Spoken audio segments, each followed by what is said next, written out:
Hello and welcome back to FAB-Racing, the Minibike British Championships from here, round one at Lydd Kart Circuit in the southeast of England, down on the Kent East Sussex border. My name is Gareth Hall and I'm joined, as always, by Tristan Finocchio as we bring you the afternoon session as we complete round one here on this sunny Saturday afternoon. Tristan, we've had a mega day's racing so far, put on by so many different riders of all ages.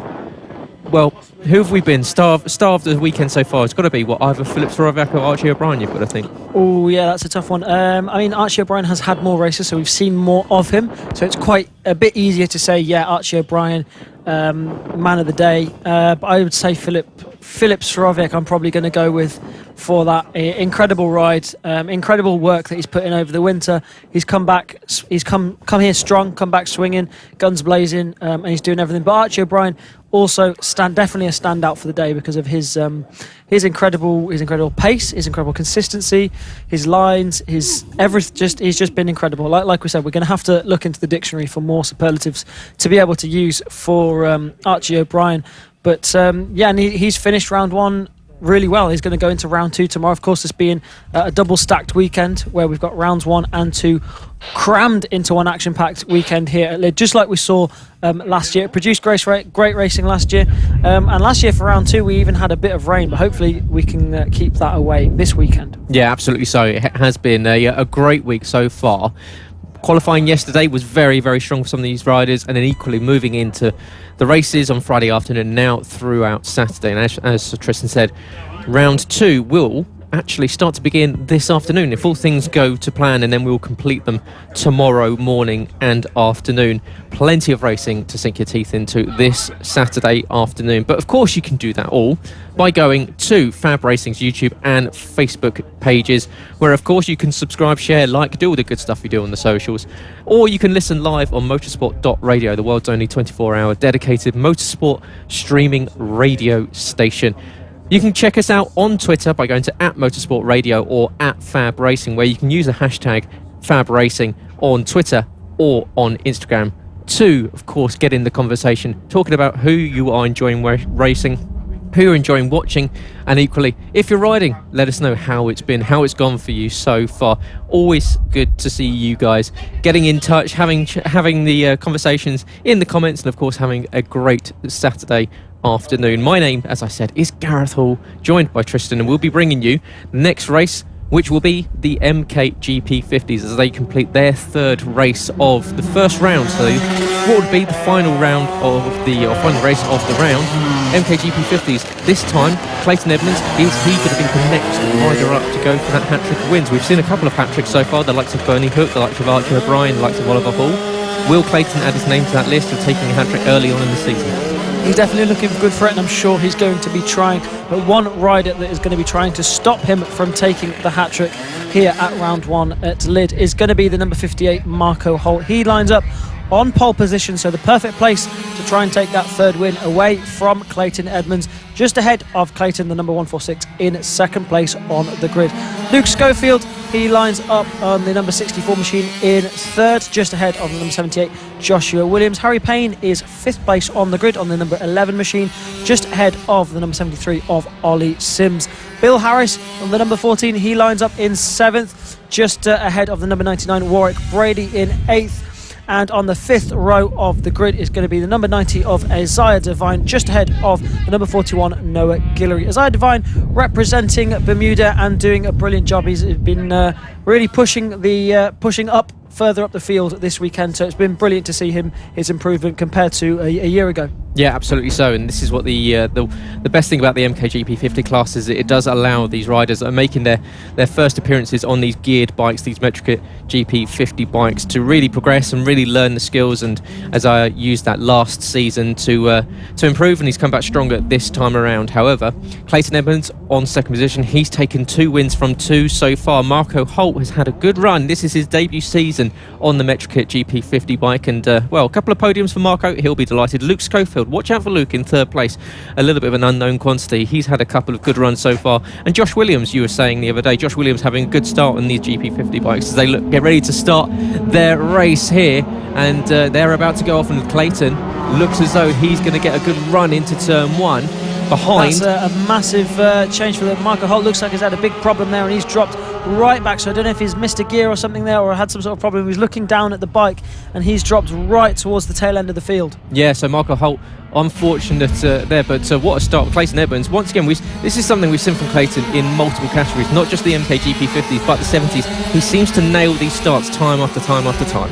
Yeah, you see him every time there's an opportunity at the side of the track or coming out of pit lane or whatever it is. He always makes sure he gets a practice start in, and that practice is making perfect because he now has the lead and has taken that lead away from Marco Holt at the beginning of this race. Marco trying to go around the outside of two riders at the final corner. That's not going to work, but I like to see the ambition. Marco Holt now still trying to get ahead of these guys around the outside of Ollie Sims, up the inside of the next one. No, can't quite make that one stick, and needs to start looking towards the inside. But the number 146, Clayton Edmonds, it is leading this race just ahead of Luke Schofield, who we found out over the lunch break is also a Twitch streamer as well. So awesome to see all these guys having more than one hobby. Yeah, absolutely. So it's Luke on Twitch, so check him out, gaming I'm sure. But well, I'd like to say another great start. Harry Payne up to third place. Harry, really strong start, of course, in this MKGP 50 class. Started from fifth on the grid, made his way up into the podium. Currently holding off the likes of the 78 of Josh Williams and the 73 of Ollie Sims, who are equally behind. Marco Holt and Ollie Sims of the 73 and the 58. Behind Warwick Brady, the 99 in sixth place, is holding off Josh Williams, and they're trading places up to the line. It's a tenth of a second gap between them. But Clayton Edmonds now. Brilliant move there from Marco Holt. You can just see him got the drive on Ollie Sims round the outside on the flick to the right. Sorry, Gareth. No, it's fine. No, feel free to jump in. But yeah, just go Clayton Edmonds, fastest lap last time around, 45.2. He was matched by Luke Schofield, however, so Clayton not getting away with this one. It's only a second's advantage, but it is a good lead for the 146. But Luke is starting to close in on him down the back straight as they go down towards the final corner. Luke Schofield not giving up on this one. Clayton, this is what we've seen from him so far in the first few races. He does seem to sort of close up in the opening laps, and then he just gradually extends that gap. So the real test here is can Luke Schofield go with Clayton? Yeah, absolutely on it at the moment. Luke Schofield, fastest lap of the race on that last lap, closing in that gap to the front. So that's good to see. You can see him getting closer and closer to Clayton Edmonds. And Marco Holt as well now also recovering from his bad start at the beginning of this race. Possibly missed a gear or something at the beginning of the race because he just dropped right back like a stone through the pack. But he's right on the rear wheel of Harry Payne now, so that is for the podium. So he's going to want to try and get through on Harry Payne to get himself back into a podium position place. It looks like the wind's a little bit too far. Anything can happen in motorcycle racing, but it looks as if the podium is as far as he is going to go. But this is your race leader, the number 146, Clayton Edmonds. Every colour in the rainbow on that bike, but it's good for us because we get to see where he is on track. Yeah, it lets us know where he is. And Clayton Edmonds, last time around, going fastest, a 44.866. He's a tenth faster than Luke Schofield on that last lap, and he's extended that gap that was 0.6 of a second back out to a second. So keeping Luke at an arm's stretch, so he doesn't have to worry too much about taking any defensive lines. Of course, as soon as you start taking a defensive run through the corners, you start to lose yourself time, and you start to make it so that the likes of Harry Payne or Marco Holt can close in. And when you're in a position like this, when you're in a position like Harry Payne and Marco Holt, is this where you need to work together to close in on the lead pack, or are you quite happy being involved in your own battle? Absolutely so. I mean, if they're taking chunks out of each other, if they're scrapping, they're going to be losing time. So to have one in front of the other to drag the other one to the lead is always a good thing. Or if they can use each other's slipstream down the straights as well, then that's fine because that doesn't lose them time. But if they're making moves on each other, sitting each other up, they're going to be losing more time than they're going to be gaining. So in these situations, it can be useful to use one to catch the other. But it looks like they're still losing a bit of time on Schofield in front as Marco Holt goes up the inside of Harry Payne. So that is Marco Holt up into third place in this race. A nice, well executed move there by the number 58. He's now in podium contention. Now it's down to Harry Payne to see what he can do, if he can bounce back and jump back at the number 58 of Marco Holt. Yeah, you can see Marco is lining him up from turn 3, just got his nose down the inside, and as soon as he had that, then he had the inside line for turn 4 and swept around at turn 5 and up into P3.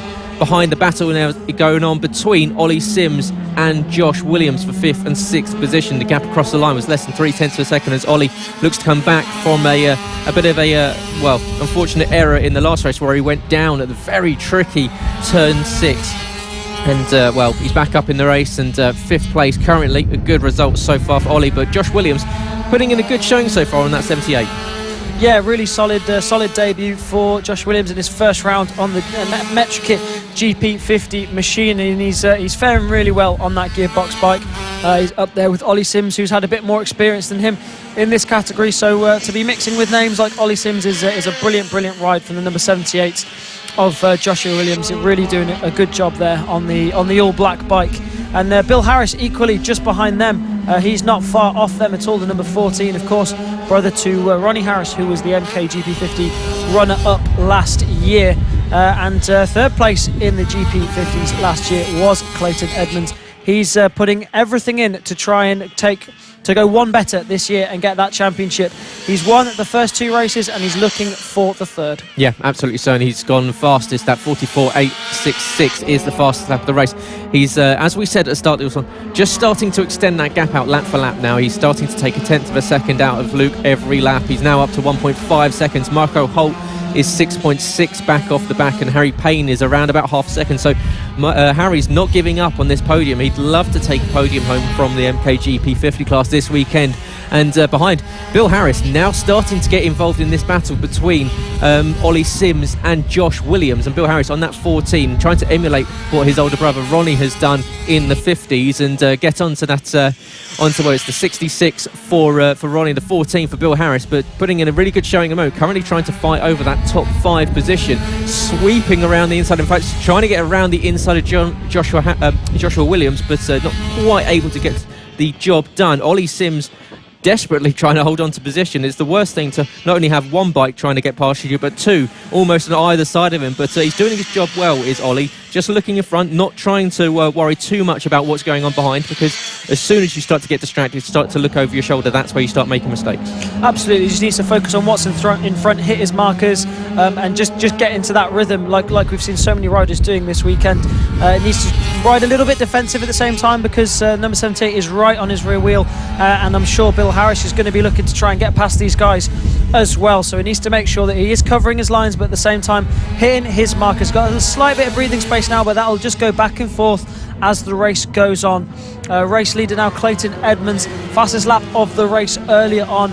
Almost a 2-second lead he has over Luke Schofield, so a nice comfortable lead at the front of this one for the number 146 of Clayton Edmonds.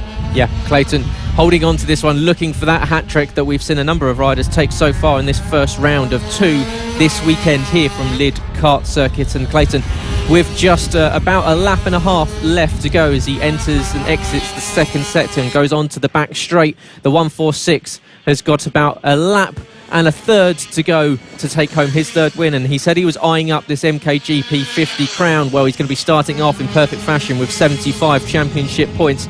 He comes across the line to start the final lap here for the race 3 of round 1 of the Minibikes GP50s. And Clayton Edmonds leading away by 3 seconds. He's really started to extend that gap out over the last few laps. Marco Holt has now got that gap up to Harry Payne to 1.1 seconds. So Marco in a relatively comfortable podium position now after recovering after that poor start. Harry will be trying to fight back over this last lap. He's got about 8 corners left to do so, but Clayton Edmonds very much the man in form when it comes into this Mkgp 50 class. He's now onto the back straight, and he's looking for his 3rd win in 3 outings on this bike. He'll be up in the Mkgp 70s a little bit later on, but rounding the final corner comes Clayton Edmonds and takes his hat-trick of wins here in the Mkgp 50s. Fantastic opening to the season for him in this class. He's heading up that championship, and he's on his way to a pretty decent haul of points this weekend.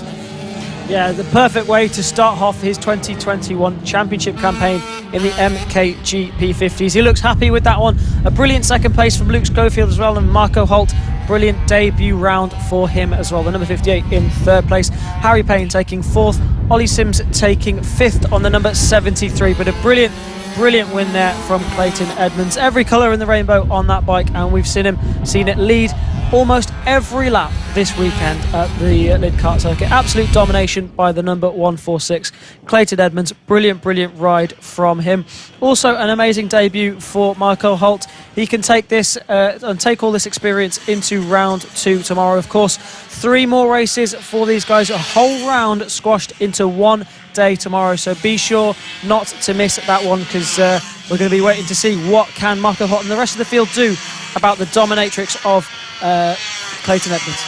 Yeah, it's Clayton, as you say, with a fantastic result, and he'll be looking at once again picking up 3 more wins tomorrow, but I'm sure plenty more people will be looking at trying to come back in. Marco Holt being one of those. Luke Schofield, who was looking decent as well today. But yeah, next up will be the Xtreme 200s as they come out for their 3rd race of the weekend so far. Of course, 3 more coming tomorrow, and well, the Xtreme 200s, we've got Harrison Crosby, of course. He'll be out there, and will he be able to put in a decent show? And we've seen a couple of decent races so far from the Xtreme 200s. What can they put in for this one? Well, it's definitely going to be an interesting one. Obviously, earlier on you had Evan Belford right out the front, but no transponder on for him. So it was Harrison Crosby that took the win earlier on. Charlie Nesbitt's going to be out there again. Looks like he's on a pit bike 140. Harvey Claridge on that Metrikit machine as well. That's going to be interesting to see.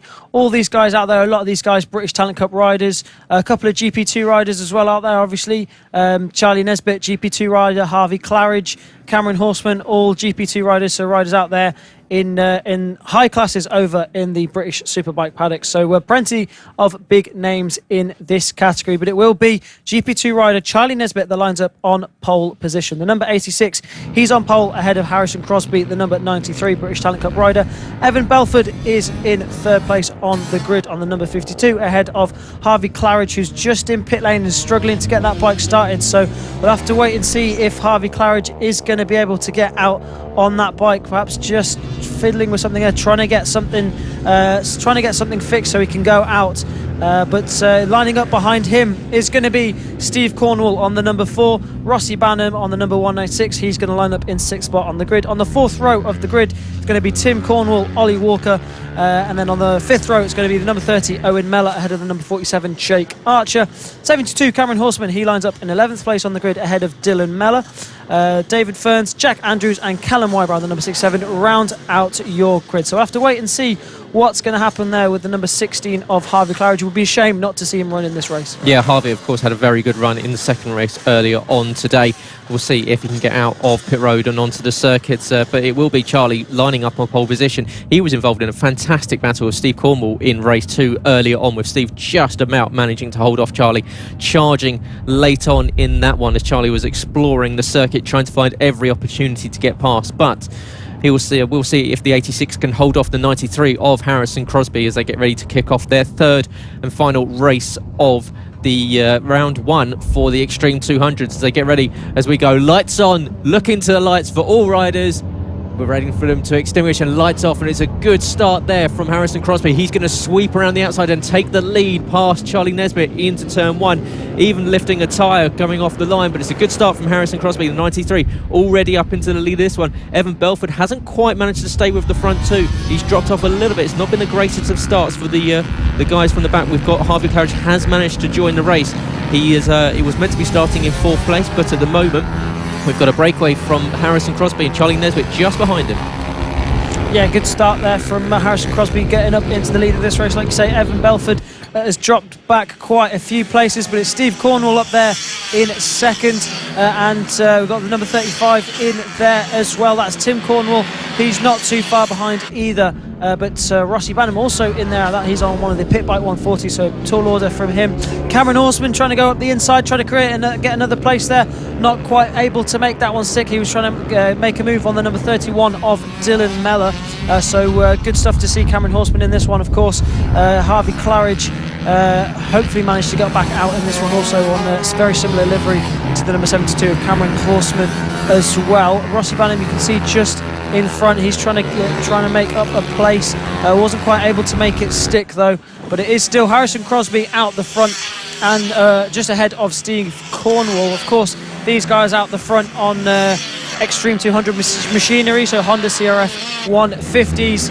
and KTM 85s, whereas some of these guys run in the pit bike 140s that you see the likes of Rossi Banham riding. Yeah, and Rossi currently sitting down there in 5th position, just behind Tim Cornwall in 4th. The gap across the line was 0.2 of a second. Harrison Crosby with the fastest lap of 42.538 is around about 0.3 of a second faster than anyone else. Steve Cornwall with that in 2nd position. Owen Mellor up to 3rd place ahead of Tim Cornwall. Rossi Banham, Dylan Mellor, Cameron Horseman, Evan Belford, Jack Andrews and Jake Archer are your top 10. Charlie Nesbitt, Callum Wybrow and Harvey Claridge just outside in 11th, 12th and 13th, as we've got a gaggle of bikes coming down the back straight now, as Harvey Claridge on the 16 trying to recover some positions after starting a little bit further back than he was probably hoping for. Of course, he had a really good run in race 2, starting to make his way back through the pack. Yeah, and that was the perfect example of how much quicker the Xtreme 200 bikes are than the pit bike 140s. You can see Cameron Horseman on a 140 and Harvey Claridge on one of the Xtreme 200 bikes, just absolutely flying out the front. But one rider who is absolutely flying out the front is the number 93 of Harrison Crosby. Fastest lap of the race on that last lap with a 42.4. Now has a second lead over Steve Cornwall and is just stretching that gap out at the front. But what can Harvey Claridge do? Will he be able to carve through and get himself onto a podium position? We saw him win the race earlier on today, but it is Harrison Crosby who's looking really comfortable out there on the number 93. You can just see him hitting all his markers. You can see him visually always looking in the right places. Good bit of lean angle from him there as well. He's really fine. Looking behind him, trying to see where everyone else is. He feels a bit lonely at the front of this one. Yeah, it looks as though Steve Cornwall's dropped out of this one. He's falling down the order. It's promoted Owen Mellor up into 2nd position and Tim Cornwall now up into 3rd. Rossi Banham 4th and Cam Horseman in 5th place. So yeah, all that's done is allow Harrison this even bigger advantage. Is now 7.2 seconds. This is something we haven't quite seen from the Xtreme 200 so far in the last few races. They always seem to have been quite close on circuit, but now Harrison has just got to maintain this sort of pace that he's been showing in this 3rd race of the weekend. At the moment, we've got 7 laps left to go, and Harrison Crosby with a huge gap. He's now out to 8.3 seconds back to Owen Mellor and 11.9 back to Tim Cornwall. So Harrison, if he can keep it up on 2 wheels, which is something he couldn't do earlier, he's quite well at the moment. He's just a bit of seat time for him. Careful there, don't curse him, Gareth. But yeah, all he needs to do is get round here on this number 93 machine. He's got plenty of a gap behind him, so he can just cruise round and pick up 25 points in this race 3 for the Xtreme 200s. But yeah, Owen Mellor, good ride from him in 2nd place, just trying to fend off Steve Cornwall. Rossi Banham up into 4th. We will see. I'll have to have a look, have a check on how Claridge is doing. I think he's up into 12th in this race. He might be a lap behind some of the others, because I think I've seen him overtake some of these guys, but he's down there on the timing screen, so possibly a lap behind is the number 16 of Harvey Claridge. But with 6 laps into this race, we've still got a long way to go, with Harrison Crosby leading 10 seconds now over Owen Mellor. Yeah, great run so far for Harrison Crosby. Owen Mellor, who's come from 9th on the grid to 2nd. It's been a really strong run for the 30 bike. Tim Cornwall back in the 35 is just sitting around about 3 seconds behind. Has got Rossi Banham all over the back of him down the back straight as they go into the final corner. So Rossi Banham eyeing up another podium, and Rossi, who you managed to speak to on Friday, he just said he's just here just a little bit of learning, just to get back into the swing of things of being on the bike. Yeah, it's all bike time for all of these riders. I mean, he's going to be back out at the British Talent Cup later in the year, so he's going to be out testing and out racing over in the British Talent Cup. So he's just here having a bit of fun and getting some training in and getting some seat time. That's the main thing. Main thing for these guys, to just have a bit of a shakedown, get two-wheeled action under their belt and be ready for the season. That's the main reason he's here. Also, whilst he's here, he's focused on this racing, because it's always such intense racing here at the FAB-Racing Minibike British Championships. Yeah, this is the first of 2 rounds of the FAB-Racing Minibike British Championships from Lydd Kart Circuit down in the southeast of England, and we are bringing you wall-to-wall action throughout the weekend. We're going to fit in as much racing as possible for you to enjoy in this sunny afternoon here. We hope you're having a great Saturday afternoon. We're currently watching the Xtreme 200s in their 3rd race of round 1. So final race of their 1st round. Of course, they will be bringing more action. Round 2 will be coming today and tomorrow. So as much as we can fit in, we will be bringing to you. Rossi Banham still trying to close in on Tim Cornwall for third position, and Rossi starting to put the pressure on. It's now 0.3 of a second behind. The gap between Charlie Nesbitt and Jake Archer was down at just under 0.2 of a second. So Charlie's starting to just try and fight and have it, like we said, just get some seat time in, just get out there and just go elbow to elbow with some of the other riders out on circuit. But up to the line, Harrison Crosby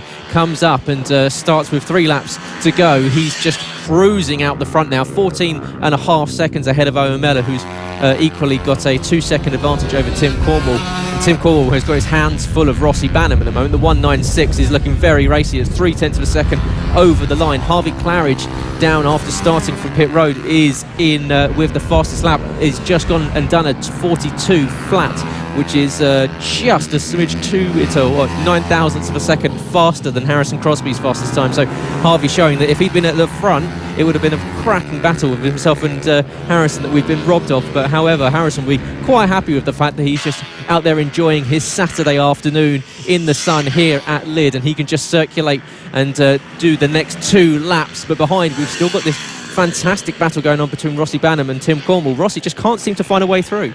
Yeah, and there's this the battle we're looking at on screen is the battle between the 2 RS Racing GP2 riders over in the BSB paddock. That's between Jake Archer and Charlie Nesbitt. So they're just getting to know each other before they start their GP2 campaign over in BSB later in the season. But one rider who's really pushing hard in this one is the number 93 of Harrison Crosby. Of course, British Talent Cup rider. Plenty of British Talent Cup names in the FAB-Racing paddock, and a rider also we've seen come through the classes here at FAB-Racing, come through the Minimotos, through the Metrokits and up into the British Talent Cup, and now here having a little bit of fun. Half a lap to go for him and he will win this Xtreme 200 races. He comes down towards the final corner for the final time, relaxing as he goes down, throws a leg out and comes across out the final corner, across the line for the final time for round 1. Race 3 goes to Harrison Crosby. A brilliant recovery for him after crashing out not so long ago. Harvey Claridge crosses the line. He crosses the line in 10th. He's a lap down, unfortunately, after her setting the fastest lap of the race earlier on. So unfortunately we couldn't see him battling it out with the number 93. But in second place is Owen Mellor that takes second, Tim Cornwall in third, Rossi Banham takes fourth, and we're just waiting for Cameron Horseman to come across the line, and he does, to take 5th place. Yeah, Rossi Banham, you can see, just looked up to the skies. He came across the line there, just frustrated he couldn't get the move done on Tim Cornwall. Tim Cornwall, equally, who closed in on Owen Mellor by 2 seconds in the last lap and a half. Only a 0.6 gap between himself and Owen, but a great podium there for Owen Mellor. Moves up from 9th on the grid into 2nd. He takes a podium away, but Tim Cornwall in 3rd, Rossi Banham in 4th, with Cam Horseman, as you say, rounding out the top 5. Harvey Claridge with that fastest lap, just faster than Harrison Crosby's, but it is Harrison Crosby your winner by 16 seconds. And Owen Mellor in 2nd, Tim Cornwall in 3rd, with Rossi Banham in 4th, Cameron Horseman in 5th, Dylan Mellor in 6th, with Jake Archer 7th, Charlie Nesbitt 8th, Evan Belford 9th, and Harvey Claridge rounding out your top 10. Outside the top 10, Jack Andrews, who finished a lap down alongside Harvey Claridge. But yeah, that was a bit of an easy one for Harrison compared to what we've seen so far for him. Yeah, absolutely. I mean, it was a little bit lucky that Harvey Claridge didn't quite manage to get around to the grid in time, and a few of the riders behind were on inferior machinery. So, I mean, taking nothing away from him, he rode an incredible race, 16 second lead at the end of the race. So, I mean, you can't get much more convincing than that. So, yeah, he did an excellent job, did Harrison Crosby, and he'll go to the British Talent Cup in a few weeks, really confident, and rightly so. Because he's doing a brilliant job here, and brilliant to see these British Talent Cup riders coming back and getting some track time in here as well. But next up, we're going from 2 wheels to 3. Yeah, we are indeed, as we go to the Mini F1 sidecars. And the Mini F1 sidecars, well, this weekend has been owned by your reigning champions, Mick Williams and Michael Elms. However, race 2 saw, not quite elbows out, but very much side panel to side panel. We saw absolute chaos between Adrian and Claire Ems, Leo and Jason Greenstreet, equally Dave and Iona Glover getting involved, as there was contact showing you that, these sidecars, they're out there, they're quite happy to do battle with each other. However, the ones at the front are the 26. It is going to be Mick Williams and Michael Elms. Can they make it a hat-trick of victories and add their name to the list of hat-trick wins so far this weekend? But everyone looks as though they've patched up their bikes ready from this morning's race. But it was a very, very eventful race too. Of course, there was the contact between Jason and Leo Greenstreet trying to send it into turn one. Contact between the pair of them, somehow both missing the tyre wall and the barriers, having to take the short track around. And Claire Ems doing a remarkable job holding on to that bike, because you can see straight back in the race, Adrian just pulling her up and saying, let's get on with this. It's just a little bit of a scratch, but yeah, fantastic race there from the Ems crew as they got back, and as soon as the contact was made, straight back in. And equally, Jason and Leo Greenstreet, unfortunately, looks as though later on in that one they bailed out of it with an issue. But however, and we have the 26, who seems to be an absolute master of the start. So we see as they look to the lights, does he manage to have another one of these rockets underneath that 26? You can see once again it is an absolute stunning start from the 26 going into turn one, being followed by the 127 of John Hosker behind. Everyone starting to filter into position, but it is your reigning champions, the 26 of Mick Williams and Michael Elms, once again leading this one. Yeah, and Jason and Leo Greenstreet just got off to a bit of a bogged start there, possibly some problems with that outfit, or maybe just bogged the start there, and they lost a lot of positions off of their third spot.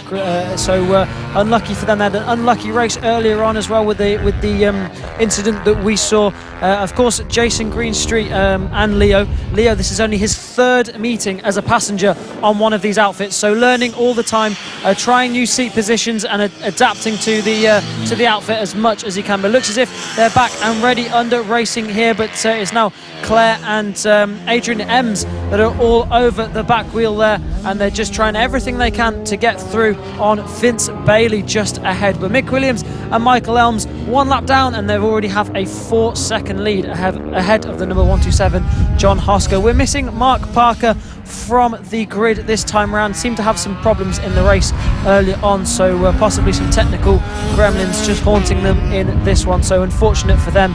But Mick Williams and Michael Elms out there doing what they do best, stretching out a lead at the front, and it's all down to the rest to battle it out. John Hosker currently in a bit of a lonely second place on the number 127 outfit, and it's all about this battle for third place. The number 369 Vince Bailey and the number 76 of Adrian Ems. Adrian doing everything he can to try and get past Vince, but he's got a little bit of breathing space now, does Bailey, over the two Emses. Yeah, as Adrian drifting it around that final corner, trying to carry as much speed onto the main straight as they go in towards turn one, but has lost a little bit of time over that last lap. They got very, very close into turn four on that last lap, and after that they just got compromised on exit to the next chicane, and he's dropped off around about half a second, but now getting back on it, and it looks as though Adrian's very strong in this opening section of the lap. Goes a little bit wide there through turn three, and that's cost him around about half a second or so, but he's very much keen to throw it into turn one and to turn two at the two fast chicanes.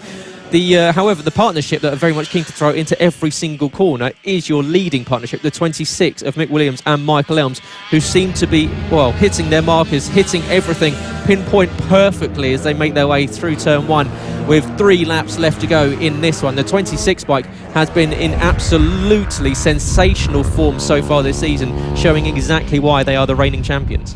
3 laps down and 3 laps to go in this mini F1 sidecar race 3. This is the closing race for round 1 here at Lydd. Of course, 3 more races to go tomorrow. That is going to be round 2 for the mini F1 sidecars. But so far, it has been complete domination from your 2020 champions, Mick Williams and Michael Elms, just throwing themselves around that outfit and going around this circuit at a considerable rate and considerably faster than anyone else. Last time over the line, it was 11.2 seconds that they had over anyone else. Well, what is it going to be this time around?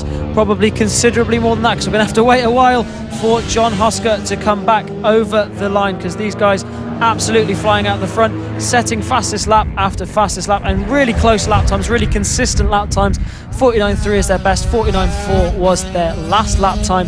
So we're just still waiting for John Hosker, so we can see 15.5 seconds is the gap between Mick Williams and John Hosker. Absolute domination out the front by the number 26, riding and driving really well. So brilliant stuff. Just coming round to lap the number 3 of Dave and Iona Glover there, enjoying life. You'll also see Iona Glover over in having fun in the pit bike 140s and over in the Moto teams as well. So keep an eye out for her, because she's been having lots of fun. Had a little bit of a crash earlier on and got a little bit winded, but hopefully all up and okay now. Yeah, absolutely so. And they, as you say, just been passed by your current race leaders and going on to their final lap, Mick Williams and Michael Elms with that fastest lap. And last time around, a little bit slower. It was only a 50.9, but still 3 seconds faster than anyone else on circuit. And the 26 machine is on absolute fire as they go around the back end of the circuit, coming into the second sector of the lap. And you can see they work in perfect sync with each other. Just a brilliant pairing on that bike, and you can see just how brave they are as a pair, just to sweep in using their body weight to transfer the momentum of the bike around the circuits. They come down the back straight for the final time. Mick Williams and Michael Elms are going to go 3 for 3 in the Mini F1 Sidecar, and they open the season with a hat-trick. Congratulations, what a win, what a way to start the season. Exactly what we're used to seeing from the Mini F1 Sidecars. Mick Williams and Michael Elms, your reigning champions. John Hosker, the 127, that bike seems to have held its own, because that bike seems to have issues all the time, but it looks as though if all things go to plan, they're going to be coming down the back straight and will be taking a podium as they just about get sat up there. But it is a podium for the 127. John Hosker gets himself into second position. Vince Bailey does hold on to third place ahead of Adrian Ems and Claire Ems, who come home in fourth place ahead of Jason and Leo Greensleet, and Dave and Iona Glover back in sixth place. But what can you say? Mick Williams, Michael Elms, once again showing you exactly how you drive these Mini F1 sidecars. Yeah, 3 from 3 for these guys. They are the 2020 champions for a reason.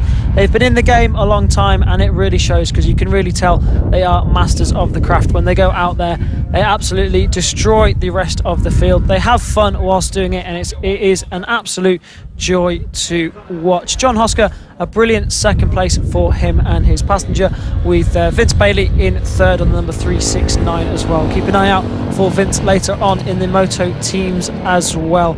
So what a brilliant race we saw there. We expect to see 3 more from them tomorrow, of course. That is round 1 done for the Mini F1 sidecars. Round 2 will be coming up tomorrow, so expect to see some great racing again in that one, and we will see if anyone can stick it to Mick Williams and Michael Elms.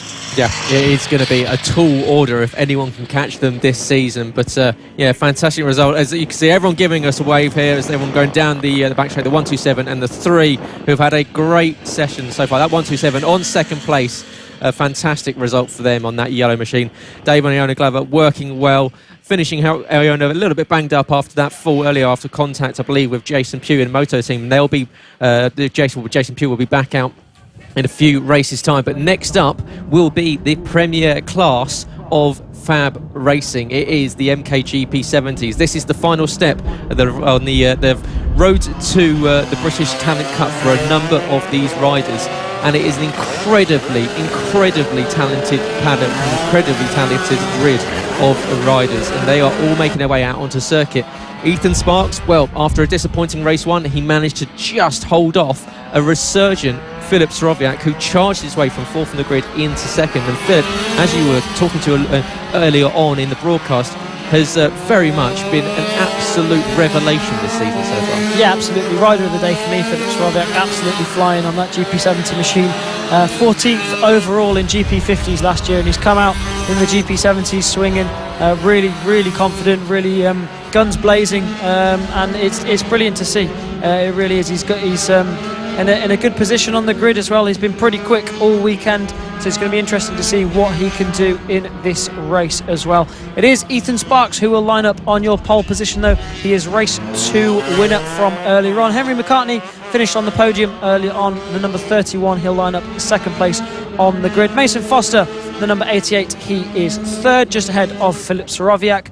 The number 70 of Ollie Horner, he is in 5th place on the grid. Ben Jolliffe on the 125, he is 6th. Ronnie Harris in 7th, just ahead of the 44 Sullivan Mounsey, British Talent Cup rider, in 8th. Harry Payne and Clayton Edmonds make up row 5, ahead of Charlie Huntingford, Sam Munson, Cameron Sewell, Blake Wilson and Greg Marshall rounding out your top 15. Luke Schofield is 16th on the grid, just ahead of Josh Bannister in 17th. Ted Wilkinson, Casey Sperry, Paddy Moore and Felix Dorlin round out your grid. 21 riders here ready to do battle in the MKGP 70s. Yeah, cannot wait for this one. The MKGP 70s, always an absolute supreme thing to watch, especially on a sunny Saturday afternoon here at Lydd. And we get ready to look to the lights as they're about to complete their first round of the season. Ethan Sparks versus Henry McCartney off the line. Henry's pointing towards Ethan, but he's not going to get the run. Mason Foster with a brilliant start up into 2nd position, but it is Ethan Sparks that holds on to the lead of this one. You can see Mason Foster straight from 3rd on the grid into 2nd, used that run and a brilliant launch into T1, and now he's directly behind Ethan Sparks, who's charging away down to the back end of the circuit for the first time as they sweep around the exit of the hairpin down towards turn 4. Philip Soroviak is going with them as well, so Philip Soroviak now in 3rd position, having jumped Henry McCartney. He's going to chase after Mason Foster. Mason, who didn't have the best of races in race 2, is now back on Ethan Sparks, but Philip Soroviak charging down towards him, in towards the final corner, and Philip Soroviak, who will have the wind beneath his sails, will be sending it into the final corner. Can't quite get the move done, but he's shaping up into turn 1. This is a great start from all 3 of them. Yeah, fastest lap from a standing start goes to Philip Soroviak. A brilliant start from him. Was just eyeing up a move into turn 1. Not quite sure if he managed to make that stick. No, that is still Mason Foster in 2nd place. And with that slightly not quite on par performance that we're used to seeing from Mason earlier on, we're expecting him to try and give everything to try and beat Ethan Sparks, of course. 3rd place in the GP 70s last year was number 88 of Mason Foster, so he's going to be looking to go one better this year and try and go all out for the championship. But it is Philip Soroviak who also is having a look at these guys. Harry McCartney also on the back of them as well, 3rd place earlier on in race 2.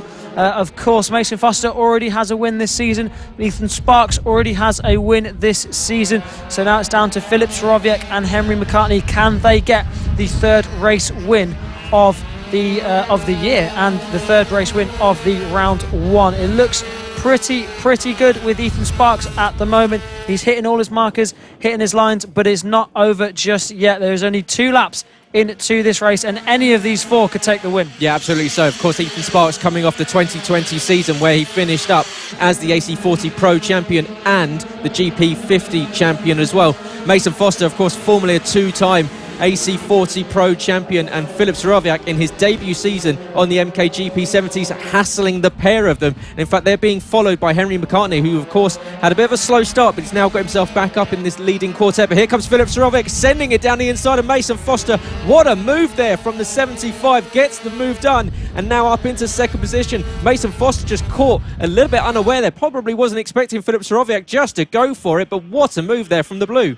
Brilliant move from Philip Soroviak. Now he's going to have his sights set on the number 62 of Ethan Sparks. He's got one down now for the next, but Ethan doing a brilliant job out the front of this one, of course. He has been topping all the practice sessions so far. He's looking really strong.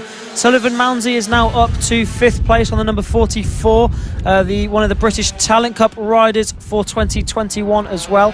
So keep an eye out for him. He's going to be climbing and trying to make the break up to these guys. But Ethan Sparks doing a brilliant job out the front. The 10 years old from down the road in Maidstone, the double champion in 2020, like you said, AC40 Pros and GP50 champion from last year. He had about over a 50% win rate last year, so he's going to be looking to try and do the same thing this year. Yeah, as further down the order, we've still got this battle now going on between Sullivan Mounsey, Ben Jolliffe and Ronnie Harris. Equally, they're bringing Ollie the Hornet Horner into play as well. So there's a fight going on from 5th down. Sullivan Mounsey, of course, the British Talent Cup rider on the 44 bike, bringing Ben Jolliffe. And Ben really impressing this season. That's Henry McCartney, I think, that's gone down there on the number. That's Henry McCartney that's gone down. We saw him go down yesterday, and he's gone down again today, so he's crashed out of 4th place, and that was a potential podium for McCartney. Now it is a 3-rider battle for the win with no McCartney, and Filip Sroviak just having a little look at Ethan Sparks down into the final corner. Yeah, and Henry McCartney, that's exactly the same place, but unfortunately that's him out of this one. Back up at the front, Filip Sroviak chasing down Ethan Sparks as he's trying to go around the outside. Ethan Sparks putting that bike in all the right places and making it very difficult for Filip Sroviak, who's trying to make sure that he picks up his first win. He's going to look down the inside. Oh, he gets sat up a little bit, and that's going to open the door for Mason Foster, who's going to sweep around. We've got the 87 down, and that is Felix Dorling. Felix Dorling's down on the outside of the circuit. He looks as though he's back up on his feet. The bike's okay, but you can see Mason Foster now back up ahead of Filip Sroviak. Filip just trying that move that he tried on Mason Foster. Ethan Sparks closed the door, and that allowed Mason Foster to back up the inside of Filip Sroviak. So Filip now back to 3rd place. Mason Foster now back up into 2nd. Yeah, Filip just needs to regroup. They're still just over halfway through this race, so plenty of time for him to have another go at it. Equally, Mason Foster needs to just try and make sure he can maintain a cool head behind Ethan Sparks. Looking a bit further back on the number 44, Sullivan Mounsey now up to 4th place with Henry McCartney crashing out as Ronnie Harris makes a brilliant move for 4th place up the inside of Sullivan Mounsey. A brilliant move from him there. Ben Jolliffe also in that group, and Ali Horner as well, changing colour scheme to yellow this year just to confuse us even more. But yeah, Sullivan Mounsey just lost out that position to Ronnie Harris. Of course, Ronnie last year's running up to the GP50s and run it up to your race leader Ethan Sparks. But now Filip Sroviak is now back up into 2nd, with Mason Foster still holding on to that fastest lap from earlier on. But it is now Sroviak up into 2nd place ahead of Foster. So we'll have to see what those two can do about Ethan Sparks. But now Ronnie Harris running away from Sullivan Mounsey a little bit. Yeah, Ronnie Harris having probably his best run of the weekend so far. Now up into 4th position. And although there's a gap between himself and Mason Foster, this is just going to buoy his confidence that he knows that he can start to get past these riders. He can start to push up through the order, and he's starting to break away from Sullivan Mounsey on the 44 machine, and he's going to have himself around about a second's gap as they come around to start. 3 laps left to go. Ethan Sparks leading from Filip Sroviak and Mason Foster as they sweep around the first chicane and sweep into the second chicane. It almost comes up immediately, but Ethan Sparks doing exactly what he did in race 2, just holding Filip Sroviak at bay, not allowing him to have any sort of doors to be opened, much like we saw early on when Filip just tried to get down the inside and just unfortunately just sat himself up a little bit and opened the door for Mason Foster. This time around you can see the gap is just about opening up to allow them to just take a little bit of a breather and reset for the final 2 laps of the race. Filip Sroviak currently leading this championship after two 2nd place finishes so far, currently on for a 3rd, which would help out his attempt at leading the championship, leaving round 1. Of course, round 2 coming up in the next day or so. But Ethan Sparks, once again, this is showing exactly the promise we were expecting to see from the 2-time champion from last season, coming into GP70s and doing a great job so far. Yeah, and you can tell these guys are on the absolute limit because the field is stretching out. So Ethan Sparks really putting the hammer down, trying to break away, but Filip Sroviak isn't having any of it. He is glued to the back wheel of Ethan Sparks. Ethan going really defensive down into the last corner, and just has a little bit of an advantage now, a little bit of breathing space as they go on to start the final lap for this race 3 for the Mkgp 70s. It has been, we have had a win for Mason Foster, a win for Ethan Sparks. Will we see a new winner in this race 3 for the Mkgp 70s? Of course, riders aged from 10 to 15 years old in this category. It's their final step before they head over to the British Talent Cup and up to big track racing, and it looks as if Ethan Sparks has got enough of an advantage now. I don't think Filip Sroviak is close enough to make a move at the final corner. They go into the final corner for the final time. Ethan Sparks goes in real defensive anyway, and it is going to be Ethan Sparks that takes the final win for the race 3 Mkgp 70s. Filip Sroviak a brilliant 2nd place, Mason Foster in 3rd, and it is Ronnie Harris that breaks away from Sullivan Mounsey to finish in 4th. Sullivan Mounsey in 5th, Ollie Horner, Ben Jolliffe, and plenty more riders to come. Yeah, it's Clayton Edmonds that takes home 8th, so Clayton will be happy with a top 8 finish. Harry Payne, equally a brilliant result for Harry, then 9th place. Blake Wilson finishing in 10th, with Charlie Huntington, of course, last season's runner-up in the LC40 Elites, come home in 11th place ahead of the Sam the Munson burner. But you can see Cam Sewell in 13th, Josh Bannister 14th, Luke Schofield in 15th, Casey Sperry in 16th, and unfortunately Henry McCartney, after that fall earlier on at the same corner that we saw him go down in race 1, he is down the order. But it is Ethan Sparks, your race winner, just about holding on to it ahead of Filip Starowiak in 2nd position. Mason Foster, who took the fastest lap on the last lap of the race, tried to close it in on Filip Starowiak, takes 3rd place. Ronnie Harris in 4th, with Sullivan Mounsey in 5th. Ollie Horner in 6th, with Ben Jolliffe 7th. Clayton Edmonds 8th, and Harry Payne and Blake Wilson round out your top 10 as Filip Starowiak, the FS75 flag flies high across the Lydd circuit, and I'm sure after this first 3 races we'll be absolutely delighted with the story of the season so far. Absolutely. I mean, his best result last year was 5th in the GP50s. He's come out and he's got 3 second places in round 1 here at Lydd. 3 more chances to get his first win tomorrow. Of course, tomorrow is round 2 for the Mkgp 70s, and they will be looking to take what they've learnt from round 1 and put it to practice in round 2. So we could see some exciting action and perhaps some new winners tomorrow in the GP70 class. We've had Mason Foster take 1. We've had Ethan Sparks take 2. What will tomorrow bring? Ethan Sparks has been the dominant force apart from his crash in race 1 earlier on.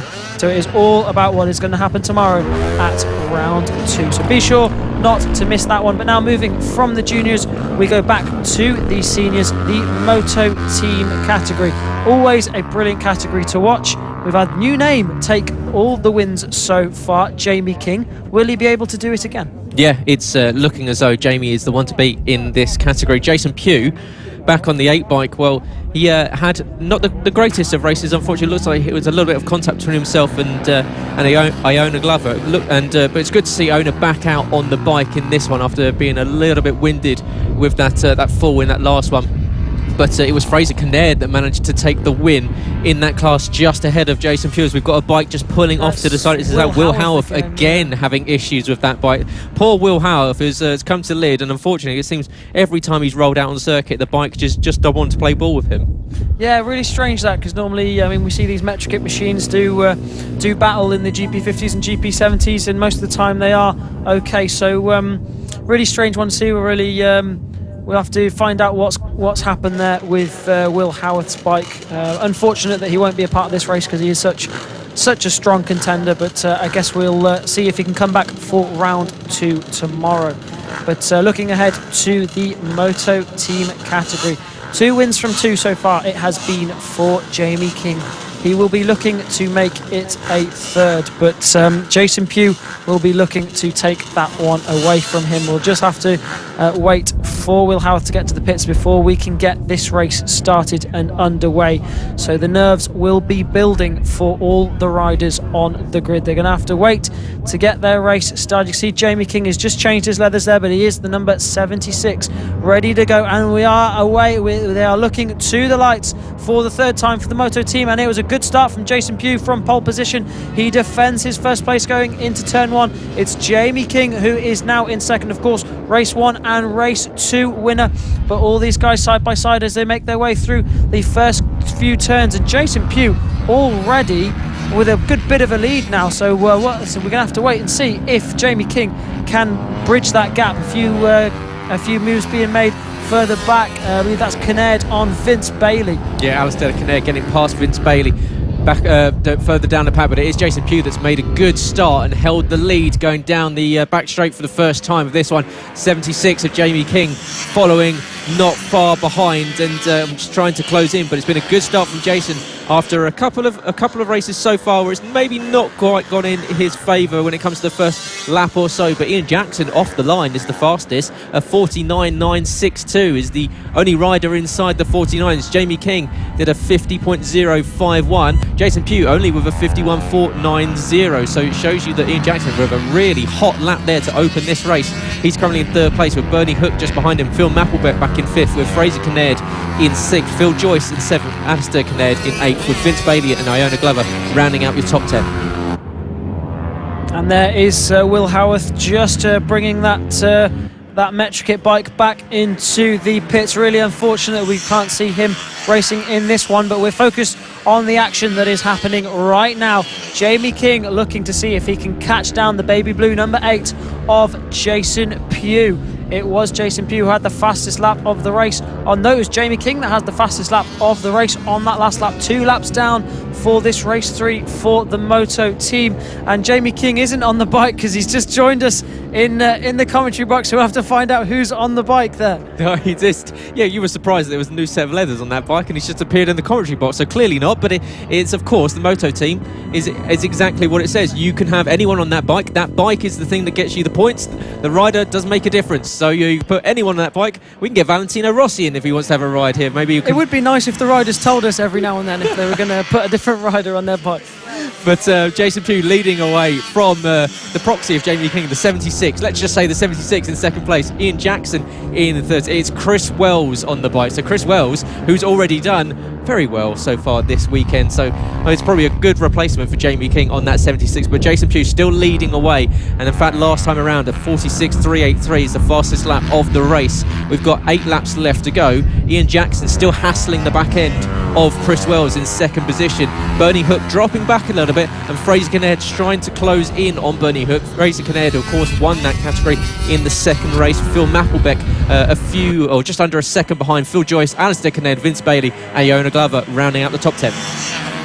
Yeah, Jason Pugh doing a brilliant job out the front, setting the fastest lap of the race on that last lap with a 46.383. He's making the most of the fact that there is no Jamie King in this race and trying to rack up the points, but of course scoring points in his own respective category in the Superstock 125 category.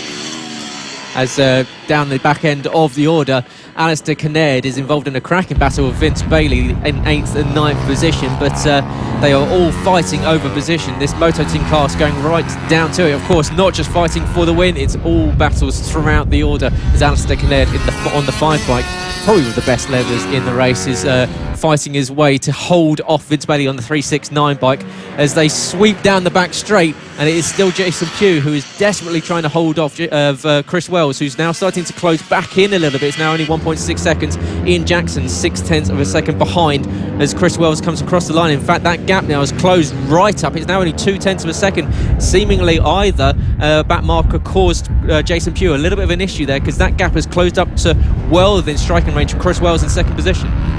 Yeah, and it's going. He's really trying to catch Jason Pugh now, and he's almost right on his back wheel. Really nice line through there, and he's bringing Ian Jackson with him as well. So this could turn into a 3-way battle for the win. Of course, both riding in their own respective classes as well, so we've got to bear that in mind. But they're going to both want to have this overall win. They're both looking behind. Chris Wells will have a face full of Ian Jackson, and Jason Pugh will have a face full of Chris Wells. But it's still a little bit strung out here, but they're doing all they can to bridge that gap to the number 8 of the baby blue. Yeah, Jason Pugh, I'm sure, will be delighted the fact that he's managed to keep this bike in the lead so far. It was a little bit off so far, but this time around, much better. But I'm now being joined by the man himself, Jamie King, who's relinquished your bike to Chris Wells. How's he doing?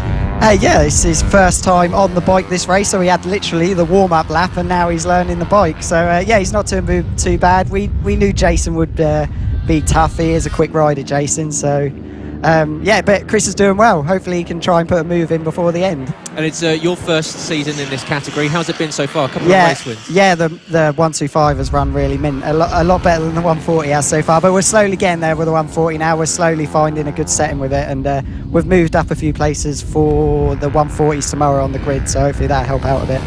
And obviously going into tomorrow, round 2, plenty more races left to come. What's the outcome for you? What's the goal?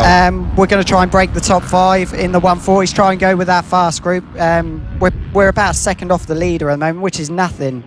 But it's really hard to find that little extra bit of time to try and catch them up. Same again with the 125. We'll let Chris have another race on it tomorrow because it is Moto team. So hopefully carry on the way we are in the 125 on the Moto team. Yeah, 100%. I mean, it's been a great weekend so far for you. A couple of race wins, maybe not as much as you wanted in the 140s, but however, as you say, relinquishing the bike to Chris. He's doing a good job at the moment, trying to hound Jason Pugh as they go on 3 laps left to go, and Jason having to keep on his toes, which is probably exactly what you want. Yeah, you can see Chris is getting more and more confident with the bike now, so the latter stages are definitely going to be in Chris's hands. But obviously we want to get the overall win, so if he gets a second, we'll take that, but I would like him to get the win. He's closing right in now. When you're in a position like this where you can see as he's trying to sweep around the outside, that would be a bold move into turn 5. The Moto team bikes have to use a lot more track because obviously they've got the wider wheels, so But yeah, so when you're in this position, what's it like following a rider where you're just having to wait for that opportune moment, you're having to wait for them to maybe make that mistake, especially as you say, these Moto team bikes having to take a slightly different line to you? What's it like? Just talk with us the the Moto team and the pit bike, you're so different lines. Like I said, you're a lot more sweeping lines with the Moto team bike because they're a lot bigger and wider, so you have to try and tack up the inside on the pit bike because you've got the smaller wheels. It is a real difference in bike styles, and the Moto team bikes have more top end because obviously the pit bikes only have 4 gears where the Moto team bike has 6. So it's a real different mix of riding style, shall we say. As they come up to some lap traffic, as Jason Pugh trying to break any sort of toe whatsoever as pulls to the right-hand side of the circuit. We're coming on to the final lap of this one, and Jay, I'll let you call Chris as he chases down Jason Pugh. He just had a little moment on the last lap there, so that might have just give him the edge there, Jason. So there's about a second there, so I think that could be it now. I think Jason may have done it. I think Chris is settling for the second. Oh, build up some tension. Come on, we've got to say that Chris Wells... He might have a lunge on the last corner, let's hope. Well, we've got a back marker now coming in, so... Exactly. He could get this in the wrong place. That's Vince Bailey. Play into this. Jason Pugh on that 8 coming down the back straight for the final time. A little bit of a couple of back markers just ahead. Might not. No. Yeah, of course, at the straight, exactly what Jason wanted, and he's going to come around the final corner. He's going to take the race win. But well done to Chris Wells on the bike for the first time. Second place on the circuit, but first in class. I'm sure, Jamie, you'll be pretty happy with that. Good for Chris to bring it home. It got us the overall win, and that's the thing we wanted. So, yeah, well done, Chris. Well, there we go. Chris Wells picks up his another win. He's picked up, of course, one back on the 140s earlier on today. Jamie King joining us in the commentary box for this one, and in fact, Chris Wells with the fastest lap of 45.907, fractionally faster. That's good, because he didn't go quicker than me in my earlier race, so I'm happy with that. So there you go. Internal rivalry on the same team. Good to see. But Jason Pugh, your race winner ahead of Chris Wells on the 76 Jamie King's bike. Ian Jackson comes home in 3rd with Bernie Hook back in 4th. Fraser Kinnaird in 5th place with Phil Mapplebeck in 6th. Phil Joyce in 7th with Alistair Kinnaird in 8th. Vince Bailey 9th, and Jana Glover rounding out your finishers down in 10th place. Thanks for joining us, Jay. No problem. Good to have you here. Good to fun. You get to watch some races instead of taking part of them. Yeah. It's a bit of a long run over here. You're normally on the other side. Yeah. Standing over here in the commentary box. In fact, good view of the circuit, especially on a sunny day out there. Much better than last year. Still far too cold. It is indeed. But that is the Moto team done for their first round of the season. Round 2. It's going to be a bit of a crazy Sunday for you, is it not? Trying to fit that all in and. Yeah. It's, to be honest with you, I've been really lucky. The 125 has just been starting, and we've had no problems with it whatsoever. So it's literally just get on the bike and go. I haven't had to worry about setting it up. So I've tried to have my full concentration on the 140, which has been a bit of a pain so far. Well, obviously the 140s, we'll go back to you had a bit of a shocker in race 1. Yeah, but it's just, we're really struggling with speed on the bike at the moment. Obviously that 125 that you saw me out on there, that was my old 140 bike. So I've ridden that bike for 6 years now. and to suddenly get on a brand new bike is just trying to learn it. And we were really struggling with speed. We've got that sorted now, so it's the first race today was kind of like the first session of the weekend, and now we're just slowly building up, trying to get quicker now. So. Yeah, well, it's paying dividends. We've seen you moving up through the 140 field, so I'm sure we'll see you back up at the front, if not tomorrow, if not round 3. It's a very tough grid out there. It is a very strong, and it's been fantastic racing. I'm sure you'll like to watch that one back, because the Pit Bike 140 race 2 was mega. Yeah, and I'm so pleased for Chris, because me and Chris have known each other since we were babies, so I was so pleased for him to get his first 140 win. Yeah, and richly deserved as well, holding them off. But yeah, we will be back with you very, very shortly, as we will be bringing you what's up next, the AC40 rookies. But for now, we'd like you to.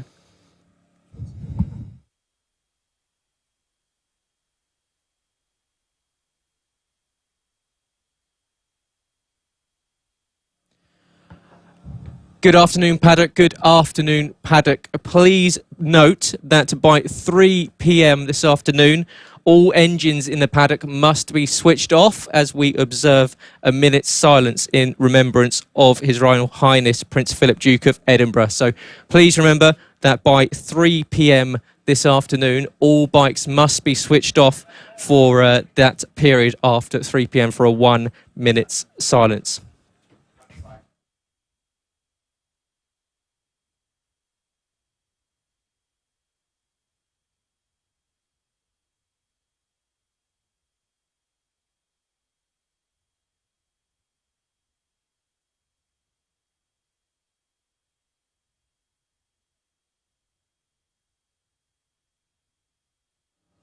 Do you want? Welcome back. We are here for the what is coming towards the end of the first round of what has been a sensational start to the season of the FAB-Racing Minibike British Championships. I'm still joined by Jamie King, current champion in the Pit Bike 140s and racer in the Moto teams. Jay, you do a lot of work behind the scenes, especially with the social media for FAB, and of course, you've been part of the FAB paddock for quite a while now. Tell us how it's evolved over a few years and what you've seen, how the community's been, because it seems as this season, the paddock is looking absolutely rammed. Yeah. Last year was a bit quiet. Obviously, no one really knew what they were doing last year, so it was probably the quietest I'd ever seen the FAB paddock last year. But this year, it's really come back with a bang. Over the years, I've been with FAB with a little gap in between to trying a bit of big bikes. I've been here since 2004. And to be honest with you, it hasn't changed a lot. The Mkgp 70s and 50s have all been roughly the same bikes and that. So, and the classes have roughly stayed the same with the mini motos and that. And the pit bikes have come later on. But it's like I think FAB's great. I've been here for such a long time now. I love seeing all the kids coming through and moving on to bigger things. Like the people you've seen come through this championship, there's been loads, like your Brads, your Luke Mossy, your Danny Ken, Joe Francis, all these guys that are in BSB and beyond now. So it's mega, and it doesn't look like it's going to be stopping anytime soon. So. Yeah, 100%. And how important is it for these younger riders to see that progression, those riders make it into BSB up onto TV and be in the big time? Yeah, it's mega. It's like I said, I think at the moment to make it, especially at GP level at the moment, is probably the hardest it's ever been.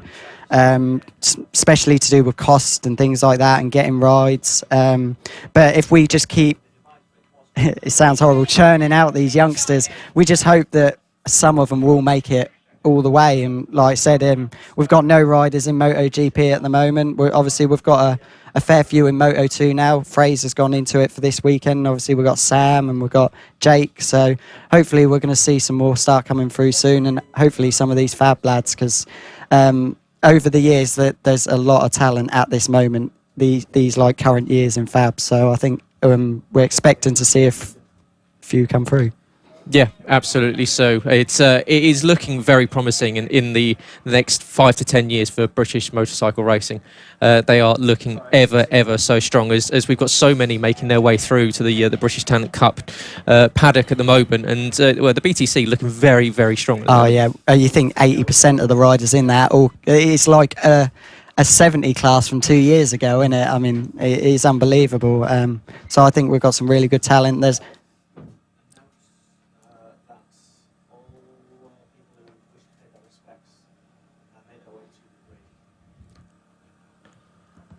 Attention paddock, attention paddock. All those who would wish to pay their respects to His Royal Highness Prince Philip, Duke of Edinburgh, please make your way to the grid now, where there will be a moment's silence. Masks must be worn for this, please. So attention all paddock, all those who would like to take part in a moment's silence for His Royal Highness Prince Philip, Duke of Edinburgh, please make your way to the grid now. Please be wearing masks for it, where we will take a moment's silence at 3 p.m.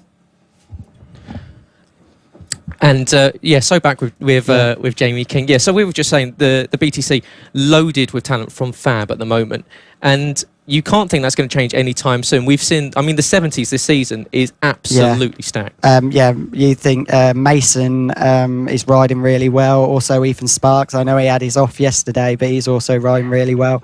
And I can't pronounce his second name, Filip Sorowiak.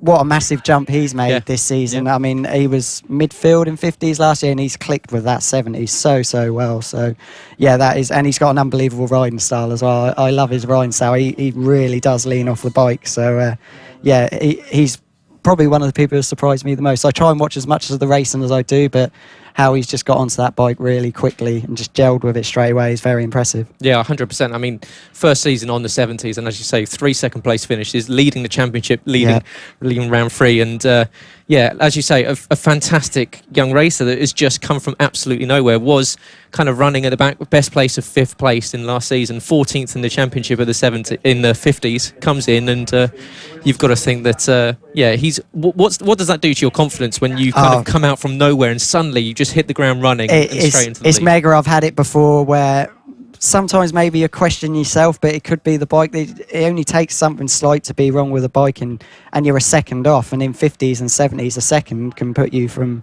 You could be first, you could be 10th within a with a second of lap time. So if everything's working fine, it could suddenly go like that. And I've had it myself, but it's very easy for it to all go wrong. So you got to keep level-headed. You can't think, right, I'm here for good now, because he could go to Landau in a couple of weeks' time and go back to where he is, but hopefully not. But he's made a very impressive start to the season. Yeah, very much so. Definitely, Tristan and I, one of our stars of the season so far, and we look forward to seeing more from the GP70s later on this weekend. But we move towards a sad moment where we look to reflect on the life of His Royal Highness Prince Philip, Duke of Edinburgh, who unfortunately passed away just a week or so ago.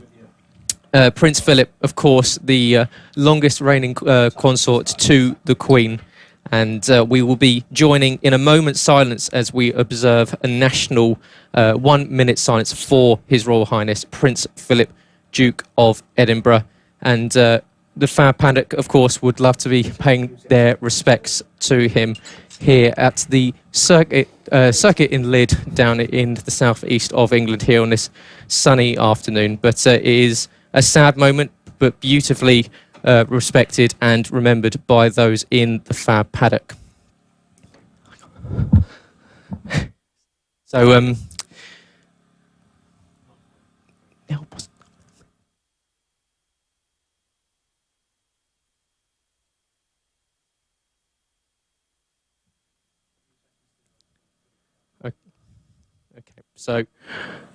So please join us for a minute's silence as we observe the life and memory of His Royal Highness Prince Philip, the Duke of Edinburgh, of course, father of so many of the royal family, and a big member on in the world of community, and of course bringing people together in so many different ways. It's going to be a strange period now, but we will be joining in a minute's silence for the next minute.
cue as the nation fell silent in memory of His Royal Highness Prince Philip, Duke of Edinburgh, of course, the leader and such a big part of the Duke of Edinburgh Award, something that's played a role in so many young lives to transform with their work outside and in the community.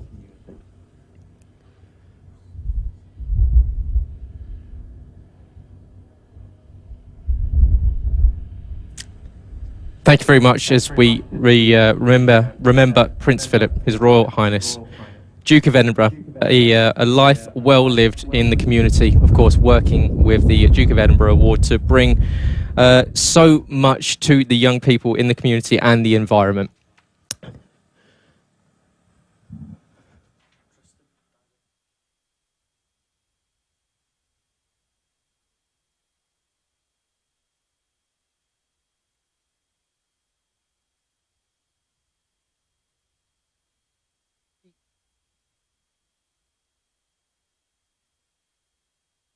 As we come back after the minute's silence, we now move back to FAB Racing. This is the FAB Racing British Mini Bike Championships, and we are back underway.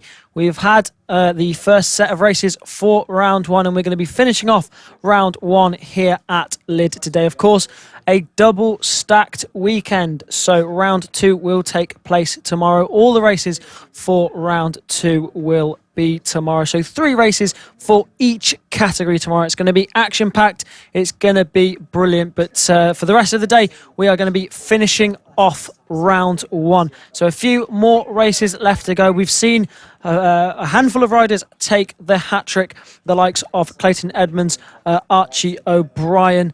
There are the names that spring to mind, and we're going to be seeing plenty more coming up next.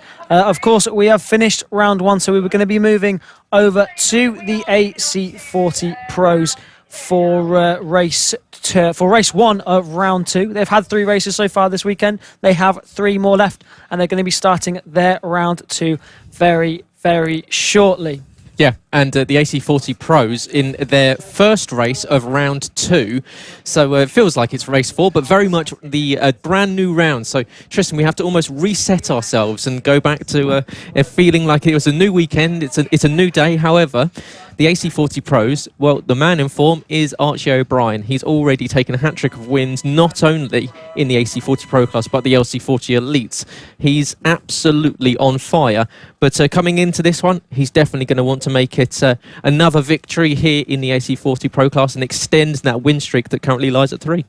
Both the Archies have been absolutely incredible so far, been in a complete class of their own. Of course, O'Brien taking 3 wins from 3 and Archie Gibbs taking 3 second places. So it's been brilliant to see those guys on fire out the front of this one. Archie Gibbs will be looking to take one to Archie O'Brien when we get the race underway. The race 1 for round 2 here at the Lydd Kart Circuit on the southeast coast of England. We've done round 1. We've had plenty of action. We've had plenty of race winners, and now we are here to start round 2. We're going to be starting off with the AC40 Pros. Of course, riders from 7 to 13 years old. Riders 6 years old can compete in this category, provided that they have competed in the rookie class with enough experience and have proven their ability to be able to move up into the AC40 Pro category. A variety of engine manufacturers can be used in the AC40 Pros as opposed to the AC40 Rookies, where they are all the standard Blata engine with 10mm restrictor plates. Added in the AC40 Pros is a variety of engine manufacturers with a list of manufacturers approved by FAB Racing. These guys will be using 14mm restrictor plates on these bikes, so they've got a little bit more power compared to the AC40 Rookies. This is FAB Racing, the FAB Racing Mini Bike British Championships. Some people would think that you have that down in notes, but he's actually remembered every single part of that. So, Tristan, I spent the whole winter season reading the regulations for every single category. Well, congratulations! I'm sure he's now the font of knowledge. So, if anyone's got any questions, come and see Tristan Finocchiaro. But yes, welcome everyone, and welcome to round 2. This is the second round of the season. We're managing to fit in 2 rounds in one weekend, in the bumper action-packed weekend of motorcycle racing. And we're now on round 2. The AC40 Pro, will be going out now, and they'll be going for their first race of round 2 out here at this Lydd circuit. But this is FAB-Racing, and you can check us out by going to fab-racing.co.uk. Check us out on YouTube and on Facebook, where you can catch the live streams. And of course, if you are watching from home, good afternoon. Hopefully you're having a lovely sunny afternoon here on Saturday and you're enjoying the racing. If you are, make sure you press like down below, get in the comments, let us know who you're watching, who you're supporting, and of course share it with people so everyone around the world can see all these young riders that are of course on their road to MotoGP, wanting to get into that British Superbike paddock and the British Talent Cup at the end, or pretty much at the start of their career, really. As soon as you get into the BTC, that's the world is your oyster. But they are all making their way, as Tristan said, very much the starting point for these guys. The AC40s, the air-cooled 40cc engines, and on pole position, it's that man. It's Archie O'Brien. Alongside him, rival from last season, Archie Gibbs. Both multi-time winners here in class. And, well, this one can go anyway, because, equally, Harrison Day back in 3rd place. Harrison has had a storming weekend so far. Yeah, he's been brilliant so far this weekend, has Harrison Day. New round, new start, so he could very well come up and take a win here. Of course, had a couple of podiums so far this weekend in round 1. 3rd place on the grid for the number 15 of Harrison Day. So it's going to be interesting to see what he can do, as well as the 2 Archies out the front that have been an absolute dominant force out the front of this AC40 Pro grid. But now Archie Gibbs is going to be looking to Archie O'Brien. What can he do about AOB? Will he be able to get one on him? I think that's Callum Maxwell again at the side of the circuit. Technical gremlins just ruining his Saturday here at Lydd, the Lydd kart circuit. So really unfortunate for the 111 of Callum Maxwell. He was set to line up on the grid in 12th place, but it looks as if he won't be getting going once again here at Lydd. So really unfortunate for him. He looks distraught. He's trying to find a marshal to help him get that bike back to pit lane, so we might have to just wait for that bike to be put in a safe place before we can get going. So you're really unfortunate for Callum. He was looking good this weekend, enjoyed a few good battles with Chloe Sewell, so really unfortunate he's missed I think that's 3 races now that he's missed due to technical problems. So really not the way that you want to end your week or have your weekend go, but now they're going to be looking to the lights. We're about to get going for round 2, the first race here for round 2 for the FAB-Racing Minibike British Championships, and it's a good start from Archie O'Brien once more. There was someone going around the outside into turn 1 there, as well as we just lose them. They go coming down into the far end of the circuit. Archie O'Brien already with a little bit of breathing space over Archie Gibbs. Byron Johnson up there in 3rd place now as well. Yep, Byron Johnson jumping up past Harrison Day into 3rd place. So once again, another good start from the fast-starting Byron Johnson, but it is Archie O'Brien leading away from Archie Gibbs in 2nd place. Then you've got Byron Johnson and Harrison Day battling it out over that 3rd place. And Travis Shaw equally with Finley Polehill not far behind. Austin Johnson and Marco Holt are just trying to filter in position as well as they figure out who's going to get the line into the infield section for the first time in this one. But it is Archie O'Brien, with Archie Gibbs much closer in this first lap than he's been in the previous few rounds. But Archie O'Brien, you can't bet against him at the moment because he's really enjoying seemingly this Lydd kart circuit. But Archie Gibbs really doing nicely at the moment, staying with him, staying tight through the first chicane. Behind him, Byron Johnson is still there with Harrison Day as they go side by side on the exit of the first chicane into the 2nd chicane. But up ahead it is still Archie O'Brien from Archie Gibbs behind Byron Johnson. Harrison Day still battling over that 3rd place finish.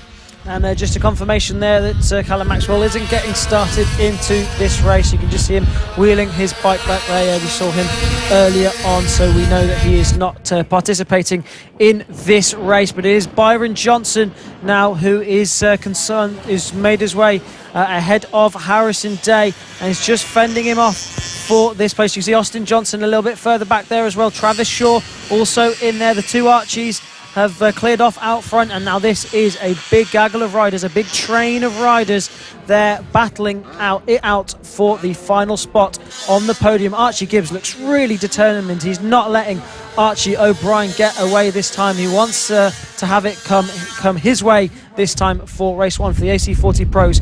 It is round 2. We've had round 1, and now these guys are looking for a fresh start here at the Lydd kart circuit. A reset button. They can learn from any mistakes or from anything that's happened in round 1 and take this into round 2 and really be looking to make those next steps for those higher positions. All the pressure is on Archie O'Brien, of course. 100% win rate so far, and he's looking to keep that going as we have a look at Callum Maxwell again, just confirming that he is out of this race.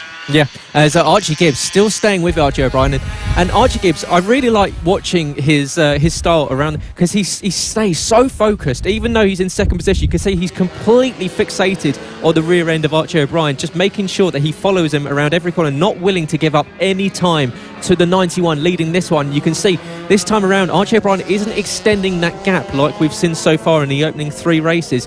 He's managing to stay with Archie O'Brien through the first complex of chicanes in the opening few laps of this one. We're at a 50% distance, 6 laps left to go in this AC40 Pro class. Their first race of the second round, of course 2 rounds this weekend here from Lydd kart circuit. And it's currently Archie O'Brien from Archie Gibbs. Behind it's Byron Johnson now from Austin Johnson and Finley Polehill. So Finley Polehill right on the tail of Austin and Byron Johnson. Of course, Austin and Byron Johnson had some absolutely scintillating battles last season in the AC40 rookies, including coming across the line with Byron taking a win by less than 200ths of a second ahead of his brother. But you can see the gaggle of bikes as they go into the infield section is now up to 5. So this shows you they're going to have to keep their wits about them.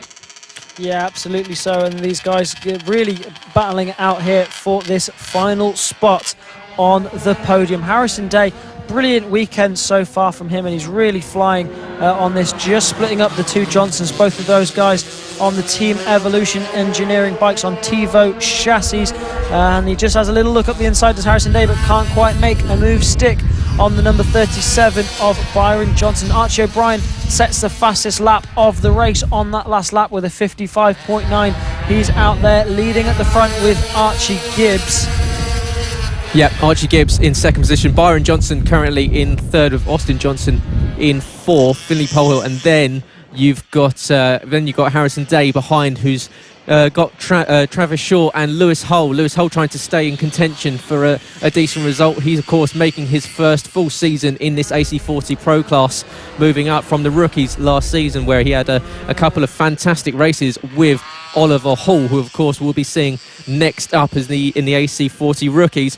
But surrounding the starting to go with 5 laps left to go will be Archie O'Brien, leading away from Archie Gibbs, Byron Johnson, Austin Johnson, and then here comes Finley Polehill trying to stay on the back of the Johnsons. But Harrison Day getting involved himself now, starting to split the Johnsons.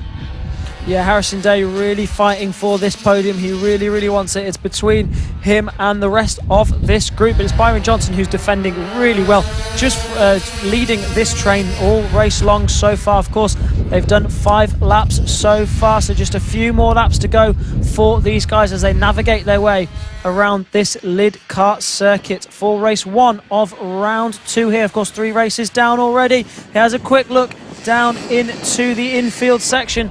He throws it in. They throw it into the left, but it is Archie O'Brien doing a brilliant job out front on the number 91 machine. Yeah, Archie O'Brien doing exactly what we've seen from him so far this season in the opening 3 rounds. But behind, that battle is still absolutely raging on, with Byron Johnson holding off Harrison Day, Austin Johnson and Travis Shaw as well. With you can see they're all still fighting absolutely to the bitter end with this one, as we go on 3 laps left to go, with Archie O'Brien once again looking at picking up another race win ahead of Archie Gibbs, who's desperately trying to stay with Archie O'Brien but just doesn't quite seem to have the pace in the latter part of the race. Archie O'Brien starting to extend that gap out over Archie Gibbs now to around about 4 seconds. So Archie O'Brien on the 91 having a very strong Saturday on this AC40 Pro bike. And of course, we'll see him in the LC40 Elite a little bit later on. But the battle of the Johnsons is still going as Austin tries to go down the inside of Harrison Day in the infield section. He's going to go to the outside line as Harrison Day tries to cover off that run from Austin Johnson. Byron Johnson doing a great job at the moment, just putting that bike in all the right places, making it very difficult for any of these riders behind to get past. Yeah, he's been doing a really good job of riding real defensive, making sure there's no way through for any of these guys.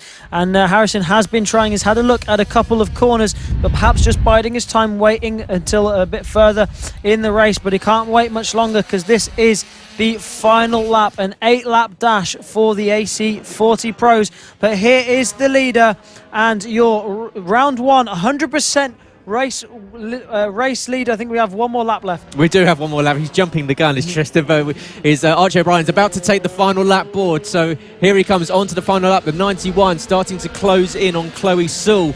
But he won't need to worry. It's not going to cost him too much time. Archie Gibbs is now off the back of him by around about 6 seconds. So Archie O'Brien just needs to keep it on 2 wheels and on the black stuff, and he'll get his way to a 4th victory on the season and a full complement of points going in his favour, and that would put him up to 100 championship points, of course 25 for a race win. And Archie O'Brien in this AC40 Pro class is looking to do exactly what Ethan Sparks did last time around, where Ethan opened up with a pretty strong weekend in Lydd. And down towards the infield section for the last time comes the 91 of Archie O'Brien. He's just got to navigate his way around the last 3 corners through the second hairpin section of the infield section, sweeping around the left into the long right-hander for the final corner. Archie O'Brien, once again, your race winner for the AC40 Pros. What a result for the young man as he kicks a leg out there. He has been absolutely sublime so far. Archie Gibbs, another great result for the young man. The number 3 comes home in second place. Another second place there for Archie Gibbs. He's still picking up podiums, which means he's still there in the championship. He's racking up the points, consistent second place in every single race so far, with Archie O'Brien winning all of them so far. That's all 3 in round 1 and the first one in round 2 that he's just picked up. Coming up in 3rd place is Harrison Day. He's managed to get one ahead of Byron Johnson. We think, as our timing screen just updates, just a little bit lagging, we think Harrison Day has made it up till 3rd place. We'll have to confirm that for you later because the timing has gone a bit mad. Yes, unfortunately, our timing stream has, but it was nevertheless an absolutely brilliant race for not only your race winner and second place man Archie O'Brien and Archie Gibbs. However, that battle for Byron Johnson, all the way from 3rd down to 6th, between Byron Johnson, Austin Johnson, Travis Shaw and Harrison Day, went right down to the wire. And well, that is the AC40 Pros done for their first round of the first race of the second round. They'll be back out tomorrow, I'd imagine, for their second race. Plenty more action left to come from them this weekend. Next up, we drop down to the AC40 Rookies, the entry level for all those that are hoping to be that next British racing star on the bikes and wanting to be the next MotoGP champion from Great Britain. And leading the way so far is Oliver Hall, who's had a really strong start to this season. Yeah, really solid start to the season. I mean, round 1, he took 100% wins. He was won all 3 races in round 1. So he's going to be looking to come out in round 2, showing why he deserves to be at the front of this championship. He's sticking around after a second year. This will be his second year in the AC40 Rookies category. Finished the year off last year with a hat-trick of wins. Started the year off again with a hat-trick of wins. So he's going to be looking to do it again here at round 2 for this double-stacked weekend here at the Lydd Kart Circuit. Oliver Hall, really looking forward to this one, but also Finley Bardell, he's been trying to take that win away from Oliver Hall. Will he be able to do it in this one? We will have to wait and see. Zach Pennegar as well, a rider we can expect to see up looking to push towards the podiums, as well as the 991 of Rex Austin, who's managed to get himself up onto the third place slot on the grid. Yeah, great qualifying result there for Rex Austin, the 991. Zach Pennegar, who's had some pretty strong starts so far this season. In the opening 3 rounds, Zach currently lining up in 4th. Beth Ashby in 5th and Chloe Gleeson round out row 3 with Ollie O'Gorman, of course, younger brother of Casey O'Gorman, who we saw last season here in a couple of rounds, and you will see in the British Talent Cup. Ollie O'Gorman in 7th, with Matthew Thomas in 8th, Jensen Bishop in 9th, with Annabelle McCarthy 10th, Taylor Riley in 11th, with Seth Mason Hayward in 12th, Bradley Curtis in 13th, with Matthew Jennings 14th, and rounding out the field in 15th position on row is Aidan Burton. And, Finley Bardell, you can't sleep on him in this one because he really put the pressure on Oliver in that last race. Yeah, he absolutely did. I mean, he was trying everything to try and take that win away from Oliver Hall. Of course, Oliver really confident going into this season, and it's really paying off. And I mean, he's put all the hard work in last season and in the off season, and he's come out really strong. Really lovely little rider and a really lovely little family.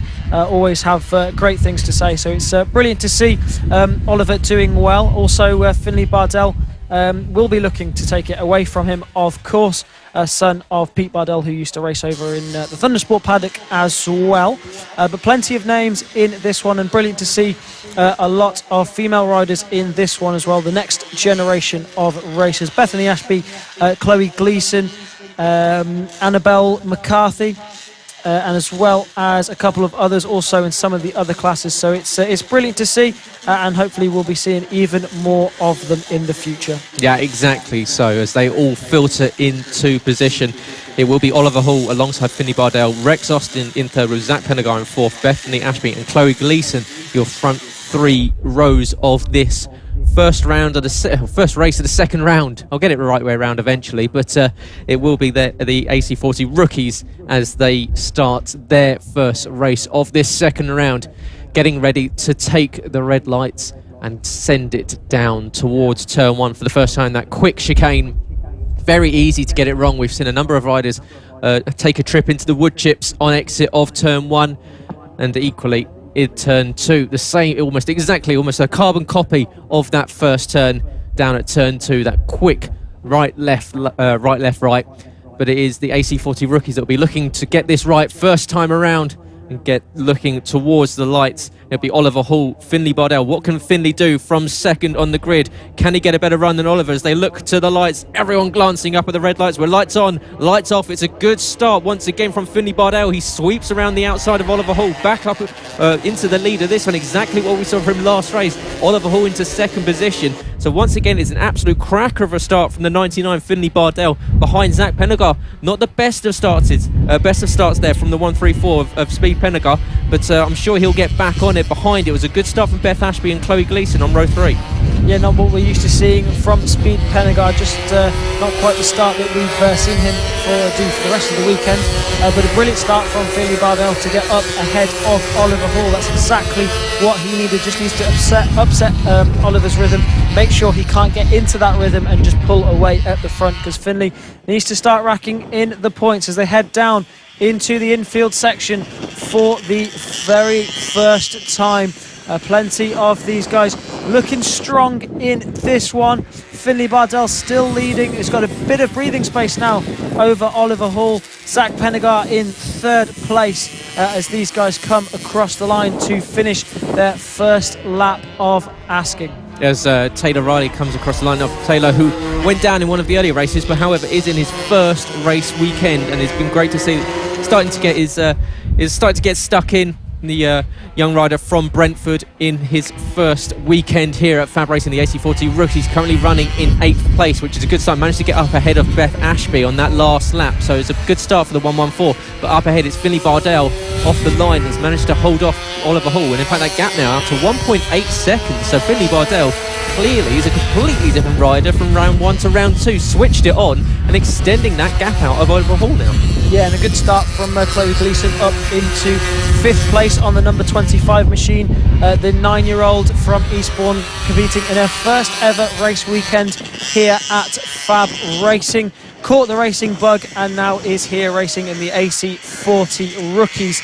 Finley Bardell, though, out the front, just absolutely putting the hammer down. 107.4 on that last lap. Fastest lap of the race goes to him as there's battles all coming all through the field. We're seeing the 144 of Taylor Riley battling it out with the likes of Bethany Ashby and Annabelle McCarthy as well. So all these guys putting in their efforts. Of course, making their first steps. This is going to be their first weekend for a lot of these guys for racing ever. So they're going to be learning constantly as they're going along, and learning from every mistake, every triumph as they go along in this race. Yeah, absolutely. And you've got to think these young riders are, well, from 6 years old. So it shows you the bravery that some of them have to get on these bikes that go faster than what I probably like to do. And they're quite happy to go down, even if they take a tumble, straight back up on their feet. The adrenaline is pumping through them, back on the bike, back in the race, and that's exactly what we like to see. That is the competitive spirit inside these guys. That is why they've joined the FAB paddock, and it's great to see. Out there, Annabelle McCarthy trying to close in on Beth Ashby as well. The gap between her and Beth was 0.3 of a second across the line. Equally, Beth trying to close in on Taylor Riley in 8th place as well. So the gap between 8th place all the way down to 11th was around about a second and a half. But it is Finley Bardell that is still leading this one from Oliver Hall. And Oliver starting to drop back from Finley Bardell now. It's now 5.1 seconds. Oliver, who's, he took a hat-trick of wins in round 1. This time around, Finley Bardell, fastest lap, got to the lead on the off the start. 5.1 seconds, absolute perfect start for him. The key to Bardell's race here is that he absolutely nailed the start of the race. Got a good gap out right at the beginning, and now ever since he's just been eking it out a second each lap. And now that consistency is now helping him towards the latter stages of this race. Of course, 3 laps down and already has a 5.1 second lead over Oliver Hall. So the tables are turning slightly in this AC40 Rookies race, but it's not over just yet. Oliver Hall could very well turn it round and go and catch the number 99 of Finley Bardell.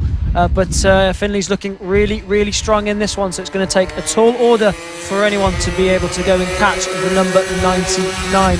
They're just coming on to finish their 4th lap of this race, so we're just over half race distance for these guys. Yeah, Rex Austin in 4th position, chasing down Speed Pennegar in 3rd. Having a really good run is Rex Austin, trying to close in. The gap at last time around was 0.9 of a second. What will it be on the line? It's looking as though he's starting to close in. The 991 starting to close in on the 134 on the line. It's just extended a little bit, but Rex Austin putting in the effort. We've got 4 laps left to go, and he's not giving up on a possible debut podium in this AC40 Rookies. However, it's still Finley Bardell leading away now. 6.6 seconds for Finley Bardell, really switching on in this second round of the season. Really impressive. Yeah, really incredible stuff. The tables have turned completely in the AC40 Rookies. It was between Bardell and Hall in round 1. It's between those two again, but now it is Bardell who has the upper hand over the number 3, Oliver Hall. Zach Pennegar, a good 15 seconds back from Oliver Hall and 20 seconds back from the race. No, sorry, 15 seconds back from Bardell, but really flying in this one. 3rd place overall in this race. He's going to be defending that from Rex Austin. Chloe Gleason's going to be trying to look for a podium as well. All these riders. Ollie O'Gorman has had a good weekend so far. Has Ollie, the number 46, of course, the brother of Casey O'Gorman, who we're used to seeing over in the British Talent Cup and European Talent Cup as well. But Finley Bardell out the front. It is with the fastest lap of the race, and now a 7-second lead. The number 99 of Finley Bardell, absolutely flying out the front of this one, ahead of Oliver Hall. Yeah, really surprising. Well, I say surprising to after Oliver took the first 3 wins of the season. It is Finley that is now extending that gap out to 7.1 seconds. So Finley clearly completely switched on over that period between the end of race 3 and race 1 in round 2, and he's come back fighting well, and he's absolutely taking the fight to Oliver Hall, who's in 2nd position and just can't seem to handle Finley Bardell's upturning pace. Speed Pennegar in 3rd place has still got Rex Austin now within a second of him, so Rex Austin closing in. It's looking noticeably closer as well. So Rex Austin in late in this one, we've gone on to 2 laps left to go, and Rex Austin really in the tracks of Speed Pennegar as they go into the infield section, on with a chance of a debut podium. As we go on, we've got Finley Bardell, the 99, the race leader, still holding on to this one, extending that gap out again to 8.6 seconds. Last time around was a second and a half faster than Oliver Hall. He's absolutely lighting up the timing screens. Yeah, you can tell he's enjoying himself out there. He looks really confident at the front of this race. Just a couple more laps to go before Finley Bardell can take his maiden victory in motorcycle racing and his maiden victory here in the FAB-Racing Minibike British Championships, making his first step into a motorcycle racing career, and it looks like it's going to be a motorcycle racing career that is going to flourish. Of course, all these guys, stars of the future, and Finley Bardell doing a brilliant job in his first ever weekend of racing. Around the outside, making light work of some of the back markers as he goes on to start the penultimate lap. We've got a rider down, and is that Oliver Hall just out of the window? It might be Oliver Hall that's gone down. We'll have to double check on that one. It is, but it's Finley Bardell that is leading this one on the final lap. A comfortable lead at the moment, still with the fastest lap as well, and absolutely cruising down the back end of the circuit. Just a few more corners. Coming into the second sector is Finley Bardell. A little bit of lap traffic, but not to worry about as he sweeps around turn 5 in towards the second sector. Just a few more corners left to go for Finley Bardell. As you say, looking for a first win in motorcycle racing. And what a win. What a way to boost your confidence coming into this. It's the first time we've seen Finley on circuit. And as you say, he's got the pedigree for racing. And, well, he's clearly showing a little bit of what we might see for the rest of the season. But Finley Bardell coming around to the final corner. What a win for the young man. He's just got to make it around the final stages of this one. First win for Finley Bardell. What a result for the young man. Absolutely buzzing with that one. You can see he was laser focused. He was ready to do another lap. He was ready for that. Yeah, he's just wanted to go out and do some more, win some more races out there, did Finley Bardell. He wasn't done yet, but I think you were right. I think Oliver Hall has crashed out because he's dropping down our timing screens, and it looks as if it's going to be Zach Pennegar that's going to come round and finish in second place. We'll have to wait and see what happens there. And I think it's going to be Zach Pennegar that takes second place ahead of Rex Austin. Maiden podium for the number 991. We're going to have to go and find out what happened to Oliver Hall there, because he's dropped down on our timing screens. Perhaps it was the crash that you spotted out of the window, Gareth. Matthew Thomas now finishes in fourth ahead of Chloe Gleason, the 9-year-old, just ahead of Ollie O'Gorman, the number 46. And Rex Austin just missing out on second position by just under 0.2 of a second. A brilliant drag to the line between Speed Pennegar and Rex Austin, but it is Zach that finishes in second and Rex Austin in third. Matt Thomas in fourth. Chloe Gleason, a good fifth position. Ollie O'Gorman makes up a couple of positions to sixth. Jensen Bishop in seventh.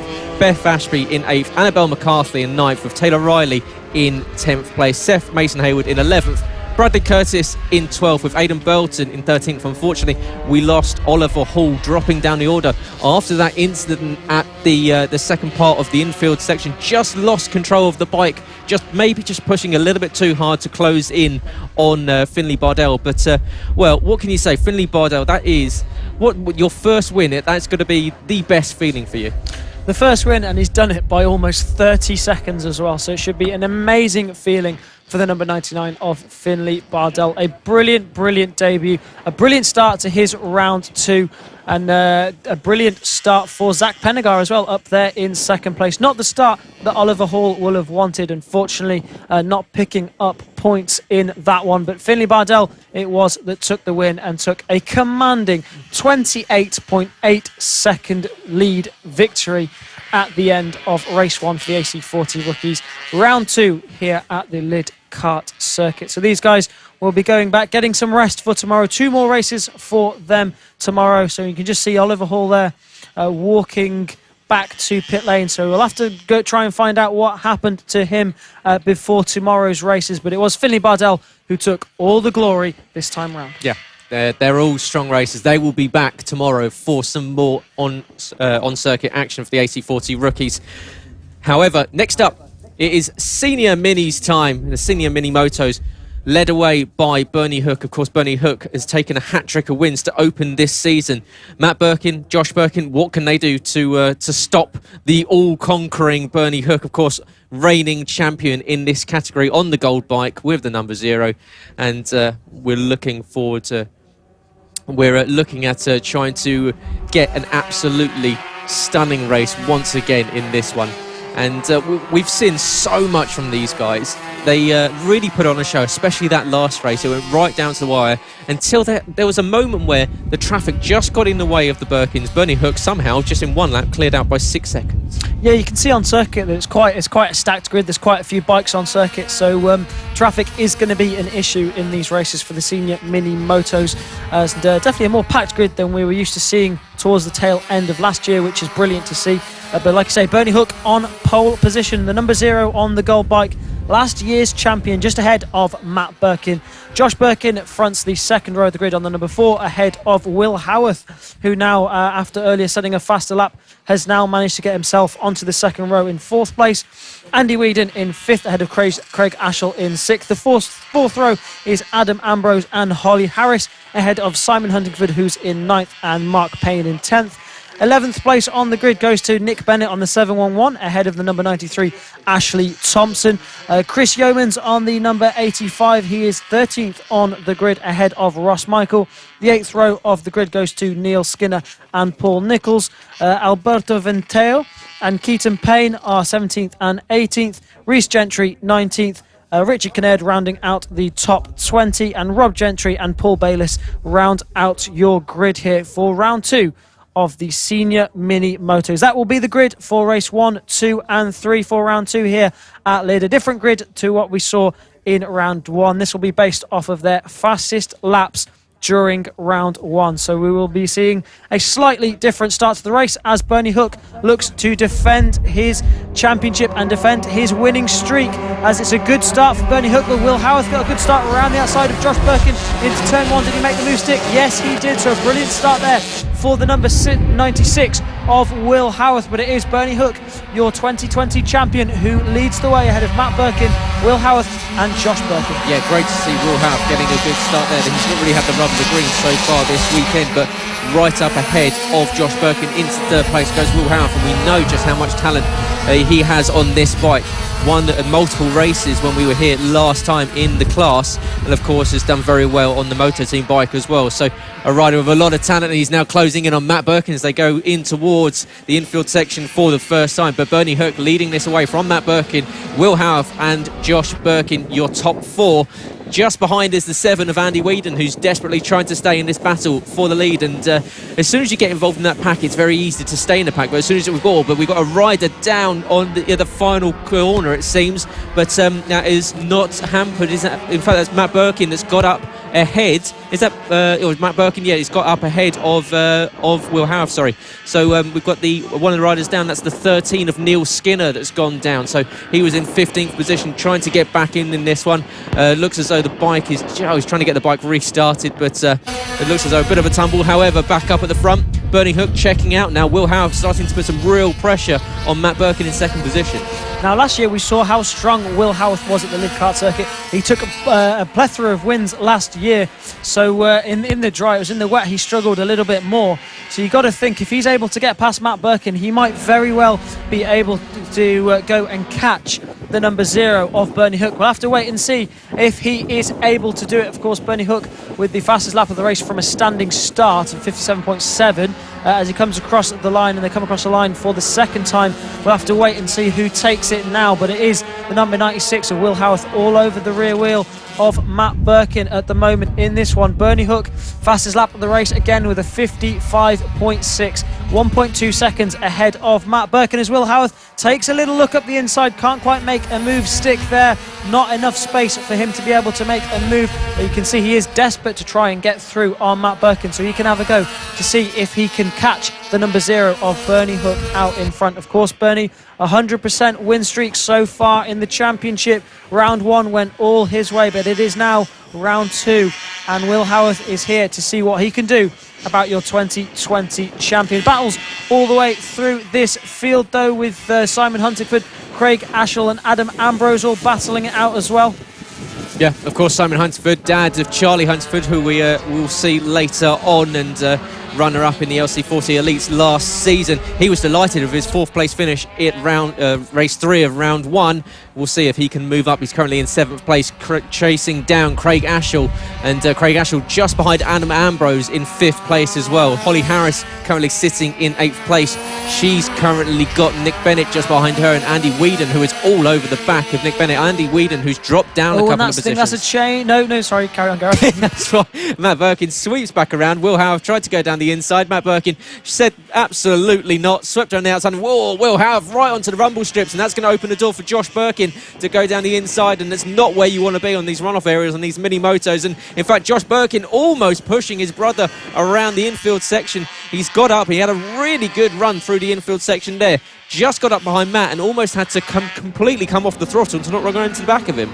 Yeah, using every inch of the circuit and more. There was Will Howarth, a little bit too much there, and just got a little bit unsettled, and that allowed the number 4 of Josh Birkin to get underneath him. That's just unsettled him a little bit because he's just lost a little bit of time on the back of Josh Birkin, and just as I say that, he claws that in with some good late braking there. And now Josh Birkin up the inside, so that is Birkin. Josh getting ahead of Matt Birkin. That is for 2nd place. Will Howarth trying to take advantage of that as well, trying to find go the long way around. That's not going to work. Matt Birkin trying to go up the inside of Josh Birkin, doesn't quite able to make it stick, and he's just lost a little bit of time there, and that's put him right in the clutches of Will Howarth now. So is Will Howarth going to have a go down into the infield section? Can't quite do it. Too late on the brakes is Matt Birkin. Bernie Hook, all the meanwhile, is extending his lead at the front. 3.3 seconds he has now over this battle for 2nd place. Yeah, this is working perfectly for reigning champion. Of course, triple race winner already this weekend, Bernie Hook. He's currently got the fastest lap, and he's just allowing these 3 behind to have their own battle. Josh Birkin, Matt Birkin, Will Howarth,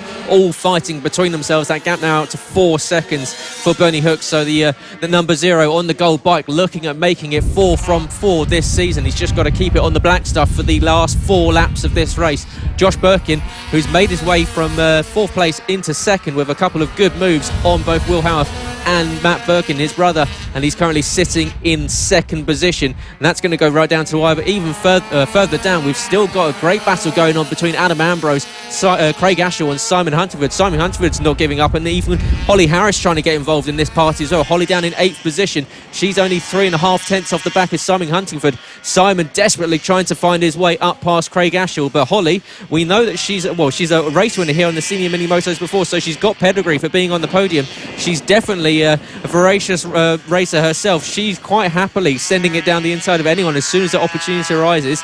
She'll be racing in a British Talent Cup as well this season, so it's great to see Holly making that move up down into the senior mini motos, and she's getting right mixed in with the other guys and putting the pressure on Simon Huntingford. Yeah, breathing right down the neck there of Simon Huntingford, just trying to find a way through on the number 47, of course. Craig Ashall just ahead of them, and then Adam Ambrose a little bit further up the road in 5th place. So these guys battling it out for the second half of the positions within the top 10. Bernie Hook now at the front, extending his... No, actually, Josh Birkin has eked that gap in a little, only slightly. It's now down to 3 seconds. It was 3.5 earlier on in the race. So just controlling the pace at the front, I think, the number 0 of Bernie Hook. Josh Birkin still leading ahead of his brother Matt, with Will Howarth all over the rear wheel of Matt. And it looks as if Josh Birkin has just made a break on his brother Matt now as well. So Josh is just in a little bit of a lonely 2nd place now, seeing if he can do anything about Bernie Hook. But it doesn't look likely, as Bernie has etched out another couple of tenths over the last lap. Yeah, Bernie Hook leading away at the front, and like what we saw in the early races, he just takes his finger off the gas a little Holly bit later. Harris, yeah, it is Holly pulled to the side of this one. Possibly a problem, or maybe a crash. They're trying to get the bike restarted. Doesn't look like there was any damage on. Oh, and that's a crash in the background there. Was that one of the Birkins? Hard to tell, but someone's gone down at the background there. I think that was possibly someone that was coming out. That's the number 112. That's Keaton Payne that's gone down. So really unfortunate for that rider, but they managed to get back into this race. So yeah, Keaton Payne was around in 15th place in this race. So unfortunate for Keaton, but now back into the race and hopefully can score some solid points. But number 0, Bernie Hook, still out the front. 4.6 seconds is the lead he has over Josh Birkin. He's done it all before and he's doing it again. Just half a lap stands between him and his 4th senior mini moto win of the 2021 season. Yeah, what an opening to this campaign for Bernie Hook. He's currently taken a hat-trick of wins. He's looking at making a quartet of them as he comes around towards the very tricky turn 6 towards the infield section for the final time. First race of round 2 is looking as though it's going to go the way of your reigning champion, the 0 on the gold bike. Bernie Hook, he's got to make his way around a little bit of lap traffic in the final corner. Might hamper him. He's going to have to go the long way around. They don't quite see him, but he's going to come up to the line. Bernie Hook, your winner for the first race of round 2. Another victory for him. Up to the line comes Josh Birkin. 2nd position for him. Matt just gets it on the line ahead of Will Howarth, who just has to settle for 4th place. A great battle between Matt Birkin and Will Howarth all race long. Behind, Adam Ambrose is trying to hold off Craig Ashall for 5th and 6th position. Simon Huntingford and Andy Whedon are currently circulating 6th and 7th. And yes, so Simon Huntingford comes in 7th. Andy Whedon will be coming around in 8th place. He's got Nick Bennett for company in 8th and 9th place. And will Nick Bennett, who of course we saw have a couple of good races last season, will he be able to jump Andy on the line? Not quite. He just falls off at the back in the last lap. Nick Bennett in 9th. Ashley Thompson looks as though he's going to come and round out your top 10. So a brilliant victory there for the number 0 of Bernie Hook, just proving that he is the 2020 champion for a reason. He finishes 4 seconds ahead of Josh Birkin, who takes the 2nd place ahead of brother Matt Birkin in 3rd. Will Howarth in 4th ahead of Craig Ashall, who finished the race in 5th place on the number 81 machine. Adam Ambrose finished 6th on the number 21, just ahead of Simon Huntingford. Andy Whedon in 8th on the Tevo bike, ahead of Nick Bennett and Ashley Thompson, rounding out your top 10. Yeah, what a race there from Bernie Hook. Another victory for him to open up his account. Exactly what he wanted.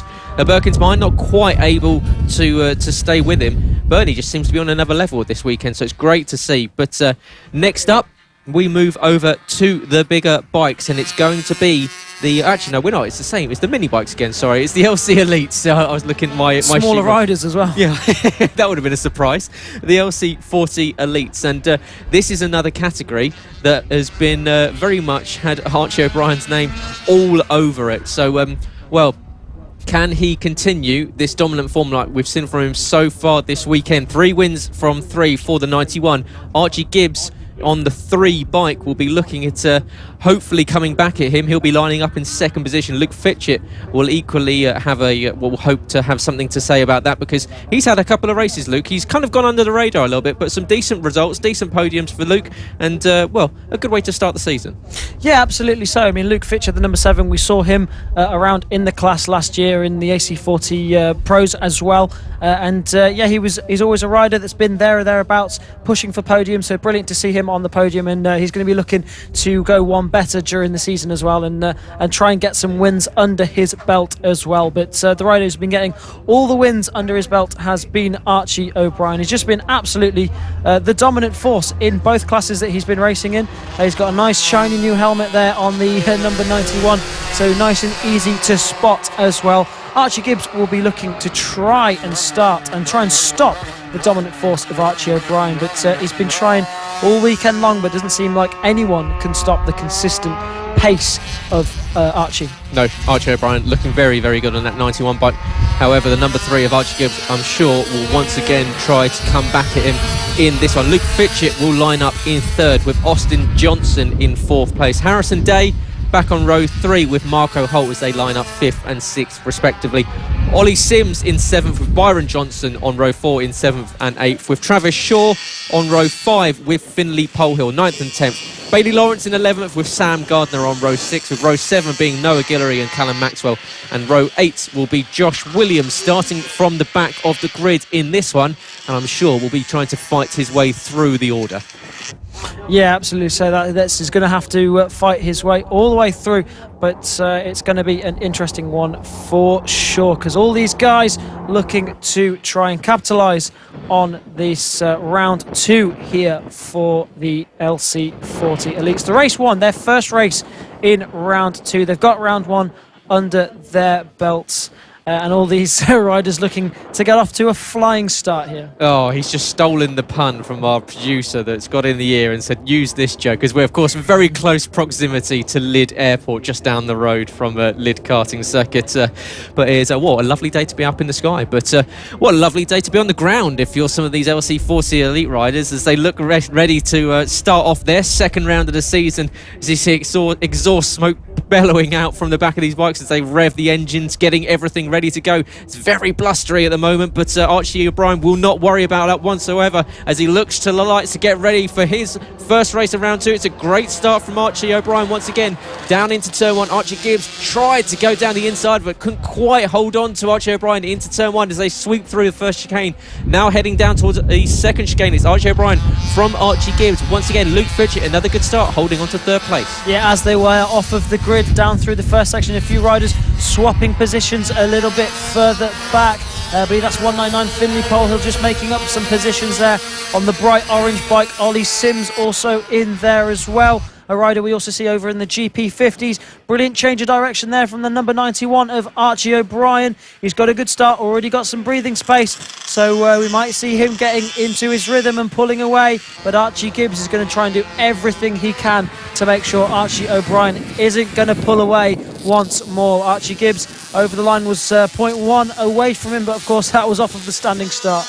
Yeah, and they come across the line, Archie O'Brien from Archie Gibbs, Luke Fitchett, and then we're going to have a whole heap of bikes. Byron Johnson has managed to jump into 4th place, Harrison Day in 5th, Travis Shaw, then Austin Johnson, who's not had the greatest opening laps, dropping from 4th down to 7th behind Travis Shaw, Harrison Day and his brother Byron Johnson.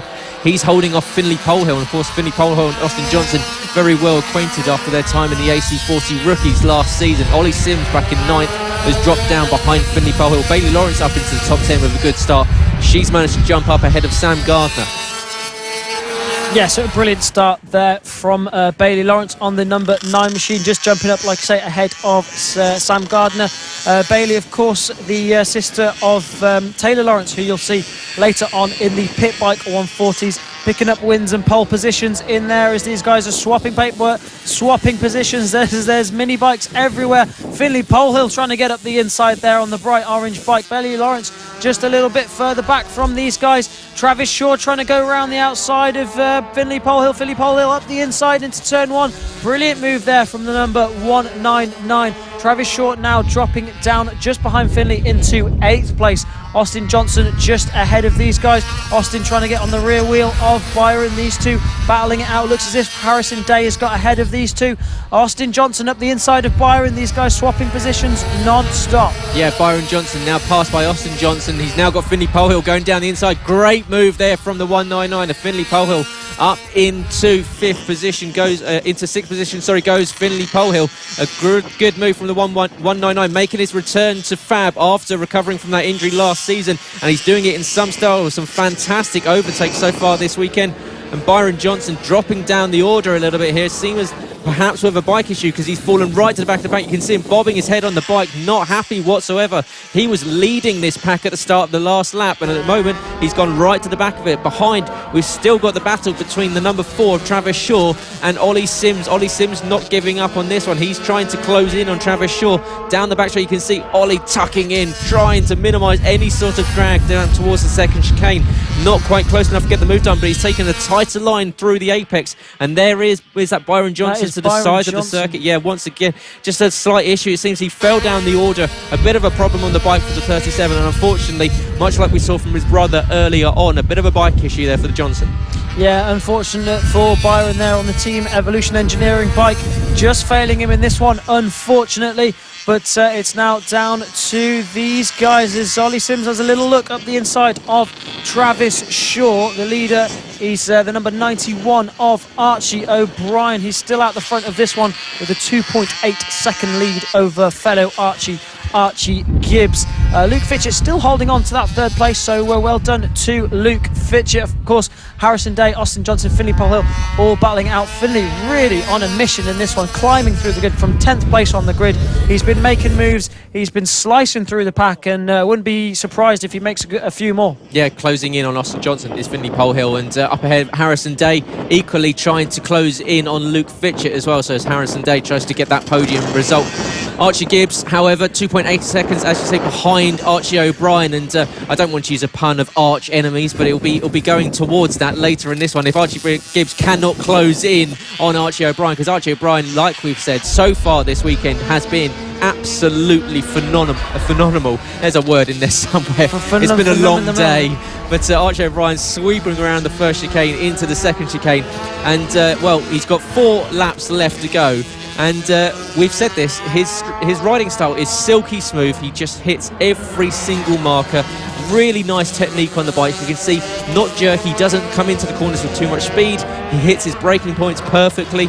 He is absolutely lighting up the FAB paddock with this opening season, first round and a half so far. He's got Leon Haslam's 91 on the front of the bike, but he is such a little Jorge Lorenzo. He really looks so smooth on that bike.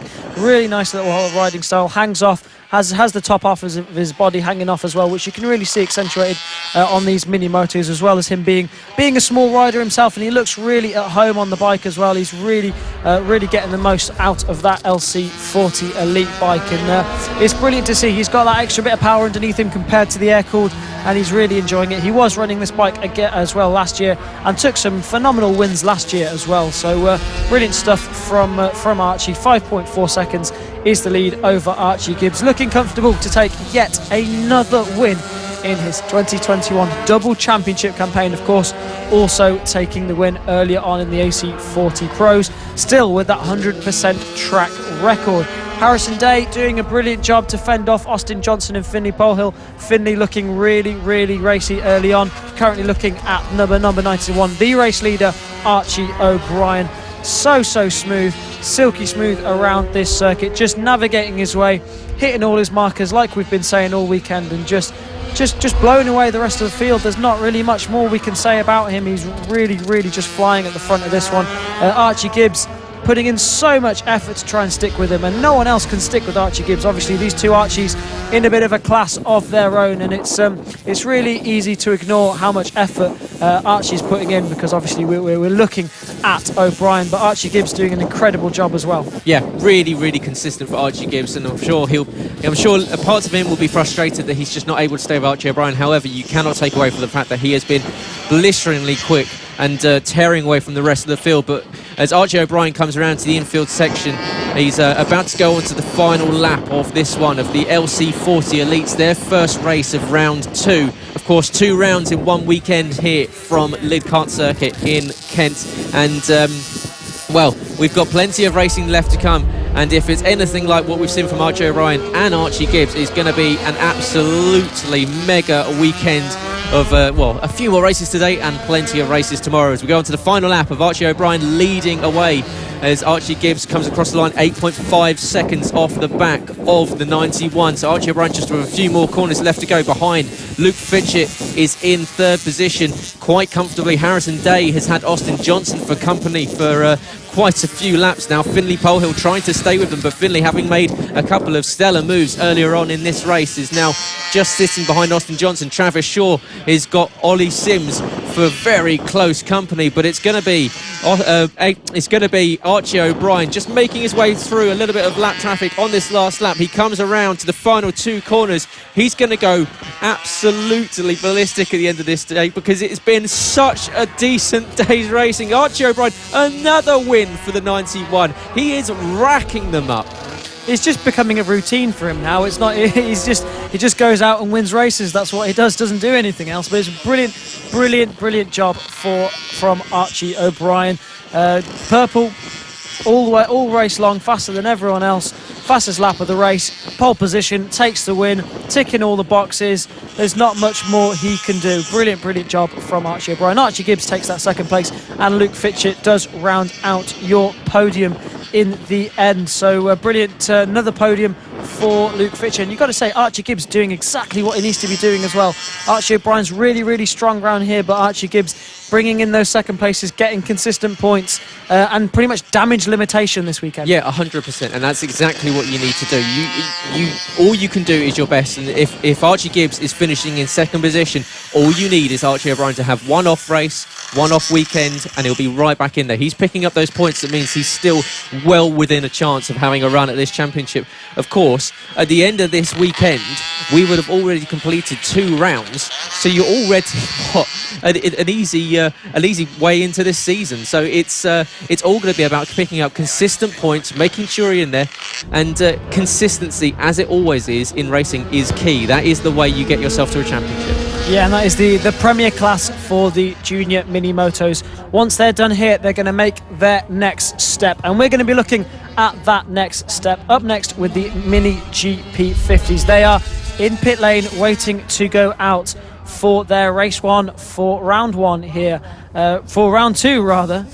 First weekend of races, but it is round 2 here now at the Lydd kart circuit here on the southeast coast of England, and these GP50s will be going out. It was Clayton Edmonds that dominated the standings for round 1. And we're going to be looking for he's going to be looking to take more wins in the GP50s now. Yeah, absolutely. Clayton taking a hat-trick of wins to open up this season as the blue skies open up. A lovely days of flying for the lucky ones that have got enough to fly their way around Lydd Airport. But of course we're here in the sunny southeast of England, which I've called home for many, many years. And don't call me, but I think it's the best place in the country. I'm sure many people would disagree with me, however. No, I think it's the airport. However, we are here and we are enjoying another 2 rounds of brilliant racing to open up FAB season. And, it's a little bit of a stark contrast to last season. Of course, we opened up the racing last season with a day like today, and the Sunday was, well, if you were here, it was very wet. If you weren't here, it was even wetter. It was a good weekend because you saw so many different opportunities for different races to put some times in. We saw Mason Foster take his first win in the 70s on a circuit where it was Johnny Garness versus Casey O'Gorman, but Mason Foster showing that he could turn up in the wet, which shows you that these different conditions, and this is what we just kind of harping back to that sort of battle between Archie Gibbs and Archie O'Brien. Perhaps we see a race in the wet later on in the season. Archie Gibbs might turn it on, Archie O'Brien might struggle. Yeah, I mean, the wet always throws up something different, but for these GP50 guys, I mean, Clayton Edmonds in the wet last year was always really, really fast. So if it rains here, there's not much hope for them because he's going to be fast in the wet and fast in the dry. And that's exactly what makes a champion. He's been winning all the races, and if it did rain tomorrow, he would go out and probably win as well. So that is exactly what makes a champion, and he's doing exactly what he needs to do. Marco Holt seems to be the only person who's going to be able to stick with Clayton Edmonds. But does it look like Clayton's having a little bit of a technical problem? Will he be able to get out in this race? He looks a little bit distraught there. No, everything looks okay there, so we'll have to keep an eye on that to see if anything does happen later in the race. Oh, you drama queen, trying to build up some suspense there. But yeah, Clayton Edmonds back out on circuit. He's managed to get out and get underway. And as you say, he will be looking at making it a 4th win from 4 in this Mkgp 50 class. He said that he's targeting the championship. Well, he's opened up his season in the absolute perfect fashion as they all start to roll around to the grid, as you've got the 14 of Bill Harris finding his grid position. Of course, younger brother of Ronnie Harris, who will see the MKG P70s. Ronnie, of course, runner-up in the 50s in this class to Ethan Sparks last season. And Bill showing earlier on that he can make moves. He made his way up through the order quite nicely up into a top 6 position was Bill Harris. And so the 14, definitely one to watch as he gets a little bit more confidence on the bike later on in the season. But it is the 146 that will be rolling into P1. And Clayton, who's pretty much had the rubber to green all weekend long so far, and he's been in absolutely sensational form. He'll be looking at making it 4 from 4. The 58, however, Marco Holt, he'll definitely have something to say about that because Marco has been looking very strong, especially off the starts as they get ready to take the lights for their opening round of round 2. It's Clayton Edmonds, Marco Holt on the first row. Who gets the run off the line? It looks as though Clayton Edmonds has absolutely got a rocket start in towards turn 1. He holds onto it. Marco Holt in second. It's a great getaway from your pole sitter. Yeah, really good start from Clayton Edmonds. Not so good of a start from Marco Holt. Lost a lot of time there. We saw earlier on in the weekend as well, he was struggling with a couple of starts. He's had a good one, had a couple of ones where he struggled with, but of course, still getting used to gearbox bike machinery and getting used to starting with a clutch, of course, because he won't have had to do that on mini motos in the past. So learning all the time as Marco Holt, of course, in his debut weekend here in the Mini GP50s. Of course, it is round 2, but it is still his first weekend of racing. And there's plenty of riders that are looking to try and get up onto the back of him. Ollie Sims having a look at Harry Payne. Harry Payne having a look at Luke Schofield.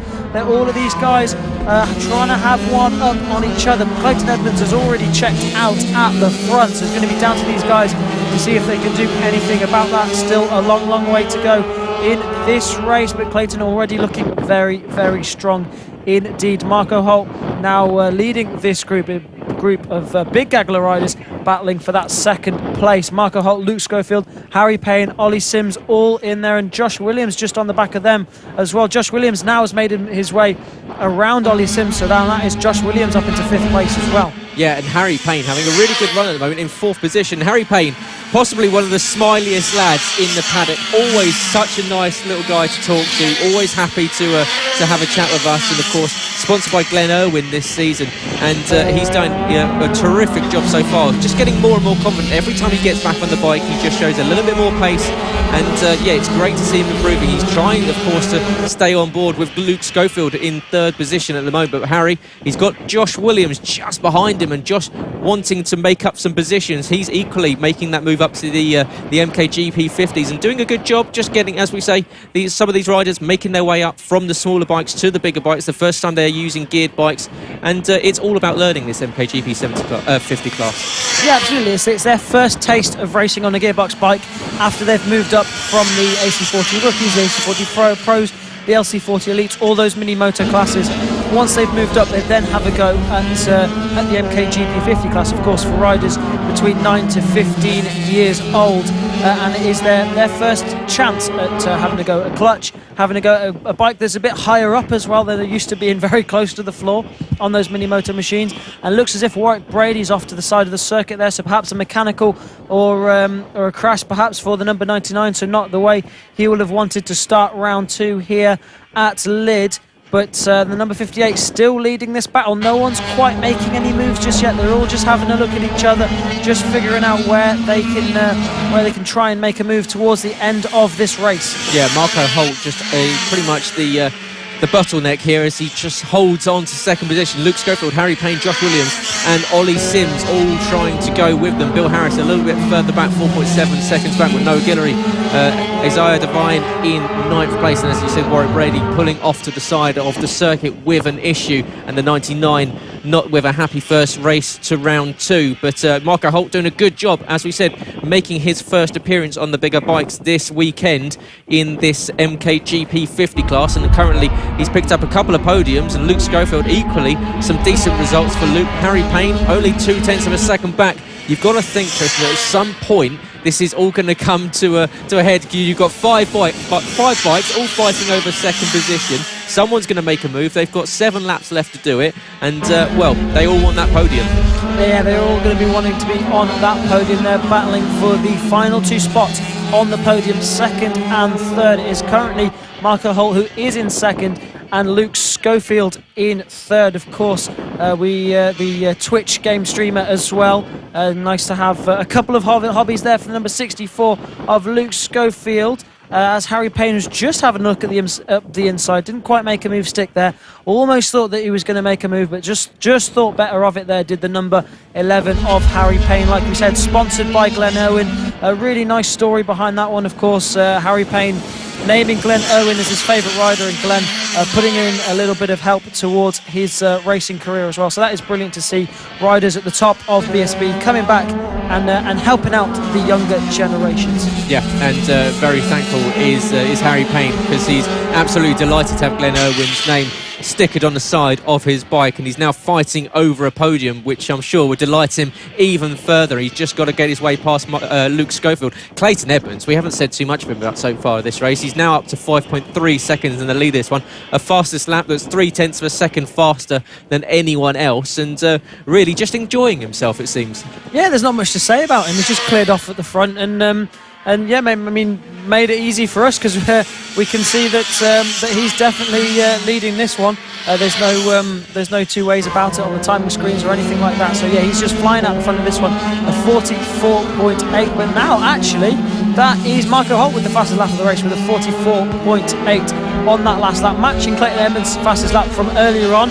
Bit of a tall order to go and catch him, only with 7 laps and not a hell of a lot left of this race. So it looks as if with 5.3 seconds gap, it would be a tall order for Marco Holt to be able to go and catch him, because Clayton's incredibly consistent as well. Yeah, he is, and we've seen this. He was sort of that perennial on the outside of the podium last season, involved in that battle, of course, with Ronnie Harrison and Ethan Sparks, and he was finishing in podium positions, and occasionally he'd get that race win, and you thought eventually he was going to have to be that breakout star. He was going to start to push forward and become the top dog in that class, and he's decided to run in both the 50s and the 70s this season, and it's clearly paying dividends. He's getting good bike time on both bikes and doing well in both. You can see in the 70s he's been running well within the top 8 this season so far, and here in the 50s, well, he's absolutely running away with it.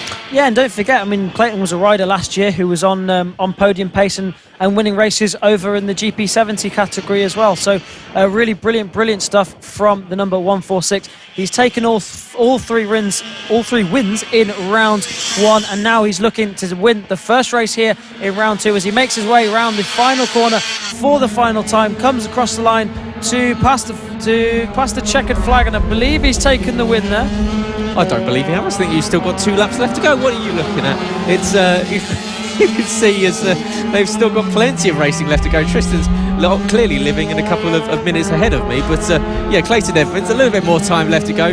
Marco Holt in second position, Luke Schofield. However, last time around, Harry Payne, fastest lap of the race for Harry Payne, 44.725 is just about 6 thousandths of a second faster than Marco Holt's fastest time. So look, Harry not giving up. He's desperately trying to get this first podium of the season. He's got to get past a resilient Luke Schofield in 3rd place though, and the laps are starting to run out as Clayton comes around. He's about to take the last lap board, and everyone else getting ready for one final tour of this Lydd circuit for the first race of round 2. Of course, 2 rounds this weekend here. Round 1 has already been completed and is in the books. We've now started round 2, and the Mkgp 50s around circuit completing their first race, and currently it's Clayton Edmonds leading away, just under a 5 seconds advantage over Marco Holt and Luke Schofield. Harry Payne back in 4th place, desperately trying to claw in, but it's looking ever so close. But Clayton Edmonds coming down the back straight, doesn't even have to worry about this one. He's just coming into the final corner for the final time, rounding that last corner. He's about to see that flag you all want to see in the lead. It's the checkered flag for Clayton Edmonds, and another race win in the Mkgp 50s. Behind, across the line in quick succession, comes Marco Holt, comes Luke Schofield, and comes Harry Payne. Top 4 finish for Harry. Congratulations. However, Marco Holt will be delighted. Another podium for him. Luke Schofield, another 3rd place there for Luke. Josh Williams in 5th. Ollie Sims in 6th, and then behind we've got Bill Harris, Isaiah Devine and Noah Guidry surrounding the final few corners now. But what a result once again, much like we've seen from him so far this season. Clayton Edmonds starting this season in the Mkgp 50s and on pretty hot form. Yeah, and he's one of those riders that's on an absolute win streak as Isaiah Devine comes across the line just to beat Noah Guillory there to pick up 8th place, just ahead of the number 41. So they round out the race for this race 1 for the Minibikes 50s. Of course, Clayton Edmonds taking now 4 wins from 4. He starts off round 2 with a bang, 25 points, and extending his championship lead over the rest of the field. Marco Holt, another brilliant podium for him in his debut weekend, now starting round 2. Luke Schofield, another podium for him, and Harry Payne fastest lap of the race. Yeah, really impressive from Harry. Really started to turn the screw late on. Just couldn't quite find that opportunity to get down the inside of Luke Schofield, but was right on his tail. And I'm sure Harry will be pretty buoyed by that result, coming away and seeing that he was the fastest man on circuit, and will be quite happy. As you can see there, Warwick Brady just getting a lift home from Clayton Edmonds after Warwick Brady failed on him at the far end of the circuit. Of course, Clayton, good mates with a number of the guys in the paddock, and quite happy to give Warwick a lift back, and well, it's an easy ride there for Warwick. Yeah, it's on the back of a race-winning bike there is Warwick Brady, so brilliant stuff. Of course, Warwick Brady has won plenty of races himself as well, but brilliant result there from Clayton Edmonds, and just the way he would have wanted to start off his campaign for the 2021 FAB-Racing Minibike British Championships here in the Mkgp 50s, and he'll be looking to try and do that as well over in the GP70 category.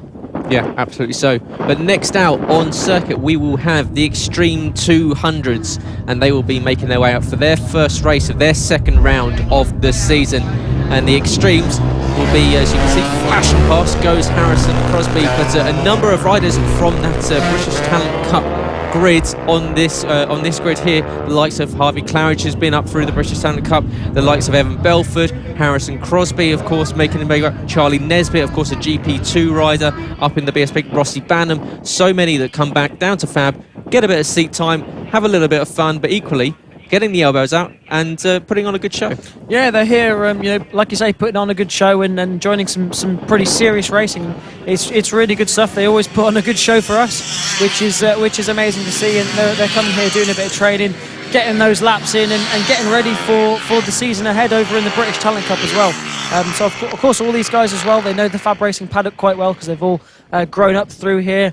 Before they've graduated up to the British Talent Cup, they've come through the mini moto classes, they've come through the Metrokit classes as well, the GP50s, the GP70s, and now they're back for a little bit of fun. It's a little bit more relaxed than when they were doing the GP50s and 70s, because of course this isn't their main form of racing. Their main focus is the British Talent Cup, and some of these riders also in the GP2 paddock as well, riders like Harvey Claridge, you can see there on pole position.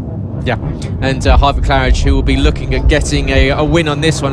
Didn't quite work for him earlier in the weekend, but he's picked up one already on a result. But he's got a good launch off the line, holds on to the lead of this one. Behind, everyone filters into position, holding position from their grid slots, and it is Harvey Claridge leading away. Harrison Crosby finding his way in third. Of course, Harrison's picked up a couple of race wins so far this weekend. He'll be looking on for extending a bit of a gap in that championship, but this is going to go right down. This always does. This category is always one of those unknowns. You never quite know who's going to finish where in this one, because, well, we've seen riders go down, we've seen riders get back up, we've seen riders go down, get back up, and even come back and finish on the podium like we did last season. But down the inside, you can see an overtake for the lead, and unfortunately that's Harvey Claridge down to second position. And across the line for the first time, it's Evan Belford, of course, British Talent Cup rider, that finds his way back up into the lead one. Evan Belford, of course, race winner in round one. He should have finished. He should have picked up 2 wins, but unfortunately a transponder issue meant he didn't pick up the second one. However, leading this one after lap 1. Yeah, he's come to try and show Harvey Claridge why he deserved that race win earlier on, that Harvey Claridge got gifted due to the fact that Evan Belford didn't have a working transponder fitted onto his KTM 85cc machine. But Harvey Claridge all over his rear wheel and trying to show him why he does deserve to be winning races here in the Xtreme 200 category. Of course, Evan Belford, British Talent Cup rider, Harvey Claridge, ex-British Talent Cup rider, and now moving up into the GP2 paddock on that Nova Transmissions GP2 machine over in the British Superbike paddock as well. So all these guys, British Superbike paddock riders, as they lead over Owen Mellor, who's in 4th, Rossi Banham, another British Talent Cup rider further down there, and Cameron Horseman also in here as well. So a grid stacked full of BSB riders pretty much. Yeah, Rossi Banham only split with Owen Mellor across the line by 0.06 of a second, so Rossi starting to put the pressure on Owen Mellor for 4th place. But the fight for the lead is still going on, with 3 riders, Evan Belford, Harvey Claridge and Harrison Crosby, all multiple time race winners here in FAB in across multiple categories. So pick your favourite, because it could go to any of the 3 of them that are currently circulating their way around the second chicane towards the back end of the circuit as they sweep around the long hairpin down towards the second sector. Currently it's Evan Belford from Harvey Claridge, Harrison Crosby. Rossi Banham has now made his way up past Owen Mellor, who's dropped down a couple of positions. It's now Cam Horsman up into 5th place. Dylan Mellor has moved up past Owen as well. So Rossi Banham now up to 4th place, but 8 seconds off the back of this lead 3. Yeah, and Evan Belford now really pushing at the front of this one. You can see Harvey Claridge really pushing to try and be on his rear wheel, really trying to see if there's any way of getting past him. He's had a good bit of time to try and study him. Looks as if Harrison Crosby's just dropping off the back of these guys as well. So difficult one for Harrison Crosby, is just struggling to keep on to the pace of these guys at the front, setting such a consistent pace. Best lap for Evan Belford, 41.3. Best lap for Harvey Claridge, 41.3. Last lap for Belford, 41.4. Last lap for Claridge, also 41.4. So these guys absolutely matching each other for pace, and that's just let Harrison Crosby just drop off the back of them slightly. But now it's all between these two guys. 5 laps down in this race 1 for the Xtreme 200s, round 2 here at Lydd. Yeah, and you can see even on these bikes compared to their ones they pick up on in the BSB paddock, you can see Harvey Claridge getting in the slipstream of Evan Belford, letting Evan punch that hole through the air, trying to minimise any sort of drag whatsoever. And it's brilliant technique. This is exactly what they've learned at FAB, exactly what they've taken into the BSB paddock, and they're bringing it back down, doing exactly what they need to do, just learning to follow each other in the tracks and taking it up to the big tracks. And currently Harvey Claridge trying to, as you see, tucking in down the back straight as they go down towards the final corner. Evan Belford, however, having a really good run in this one. It seems so. He seems to have he seems to be enjoying this Lydd circuit this weekend, having a couple of good runs in the top 3, a couple of wins so far, well, one that was taken away from him, but a couple of decent results from Evan, which is maybe something we didn't see from him last season as much as we probably should have done. Of course, and not to forget that he was once a front runner over in the GP70 paddock as well, so he knows exactly what it's like to exactly what he needs to do to be winning races and to be up the front of these championships here in the FAB-Racing array of classes that we have here at the Lydd kart circuit. And he's all over his back wheel now is the number 16 of Harvey Claridge. He has a look down into the final corner, no way through this time round. 7 laps down of this 11 lap race. He's got his laps right this time. 5 laps left to go for Evan Belford. Harvey Claridge, fastest lap of 41.219, and he's currently right on the tail of Evan Belford. The gap across the line was 0.2 of a second. Harrison Crosby, as you were saying a few laps ago, just dropping back now, 1.9 seconds off the back of Harvey Claridge. Just can't quite seem to have an answer for the pace being set by the guys up ahead. Rossi Banham is 18 seconds off the back of this lead battle now. So Rossi, who's been involved in his own fight with Cam Horsman, but we've got 4.5 laps left to go in this one, and Evan Belford is fighting with Harvey Claridge. Harvey desperately trying to find any chink in the armour of Evan Belford, looking to follow him through every single corner, but you can see Evan just hugging the apex of every corner, just not allowing Harvey to have the opportunity of just putting that nose down the inside. Yeah, he's covering his lines beautifully. He's the number 52 of Evan Belford, just making sure there's no way through. Has a slight bit of breathing space now, but that will go back and forth as these laps go on. Just heading into the back part of the section, back onto the back straight one more time.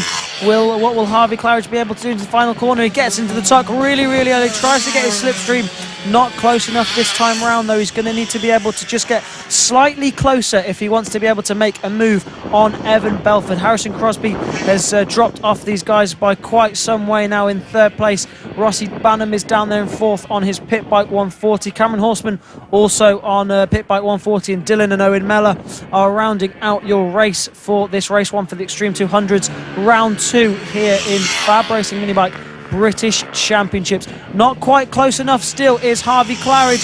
He's got a couple more laps left to go before he needs to make a move. He's closing in on this back section. Strengths and weaknesses of these bikes and riders. He tries to get tucks in really close, tries to have a look, but not quite close enough this time. Yeah, you can see Harvey Claridge just trying to get in the peripheral vision of Evan Belford as they go on to start the penultimate lap of the race. Evan Belford has been putting that bike in all the right places. There's a little bit of lap traffic up ahead. Will that come into play as they're going to meet it around the back end of the circuit? And Evan Belford sweeping around the second chicane, coming into the long hairpin at the back end and down towards turn 4 and turn 5. And Evan Belford and Harvey Clarence still fighting each other throughout this one. It looks as though they're going to meet the lap traffic right at the wrong opportunity, because Evan's going to get compromised going onto the back straight. Will that open the door for Harvey Clarence? He's going to tuck in behind. He's going to get a really good run on Evan Belford.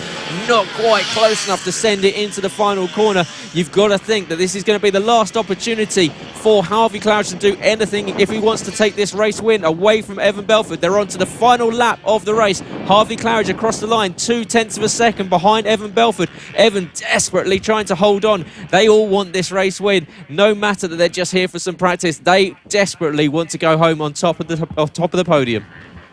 Yeah, and on this final half a lap for these guys, where is Harvey going to be able to do it? He's had a look at the final corner for the last couple of laps, but doesn't quite seem to be strong enough on the brakes. Evan Belford really strong on the ball, and he's run wide there, so that's going to let Harvey Clarence come through. He has a look at the final corner once more, but Evan Belford, like he just said, really strong on the brakes, and it's going to be Evan Belford that drags it to the line to take the victory. Evan Belford it is that takes the win ahead of Harvey Clarence. Harvey Clarence setting the fastest lap of the race earlier on. Harrison Crosby comes across the line in third on the number 93.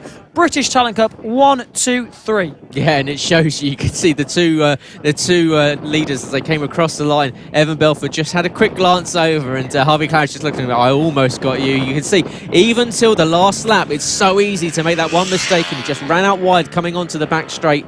And unfortunately, Harvey Clarence just didn't send it down the inside. Thought better of it, and well, comes home, picks up another podium, picks up the fastest lap. However, 41.211 for Harvey Clarence.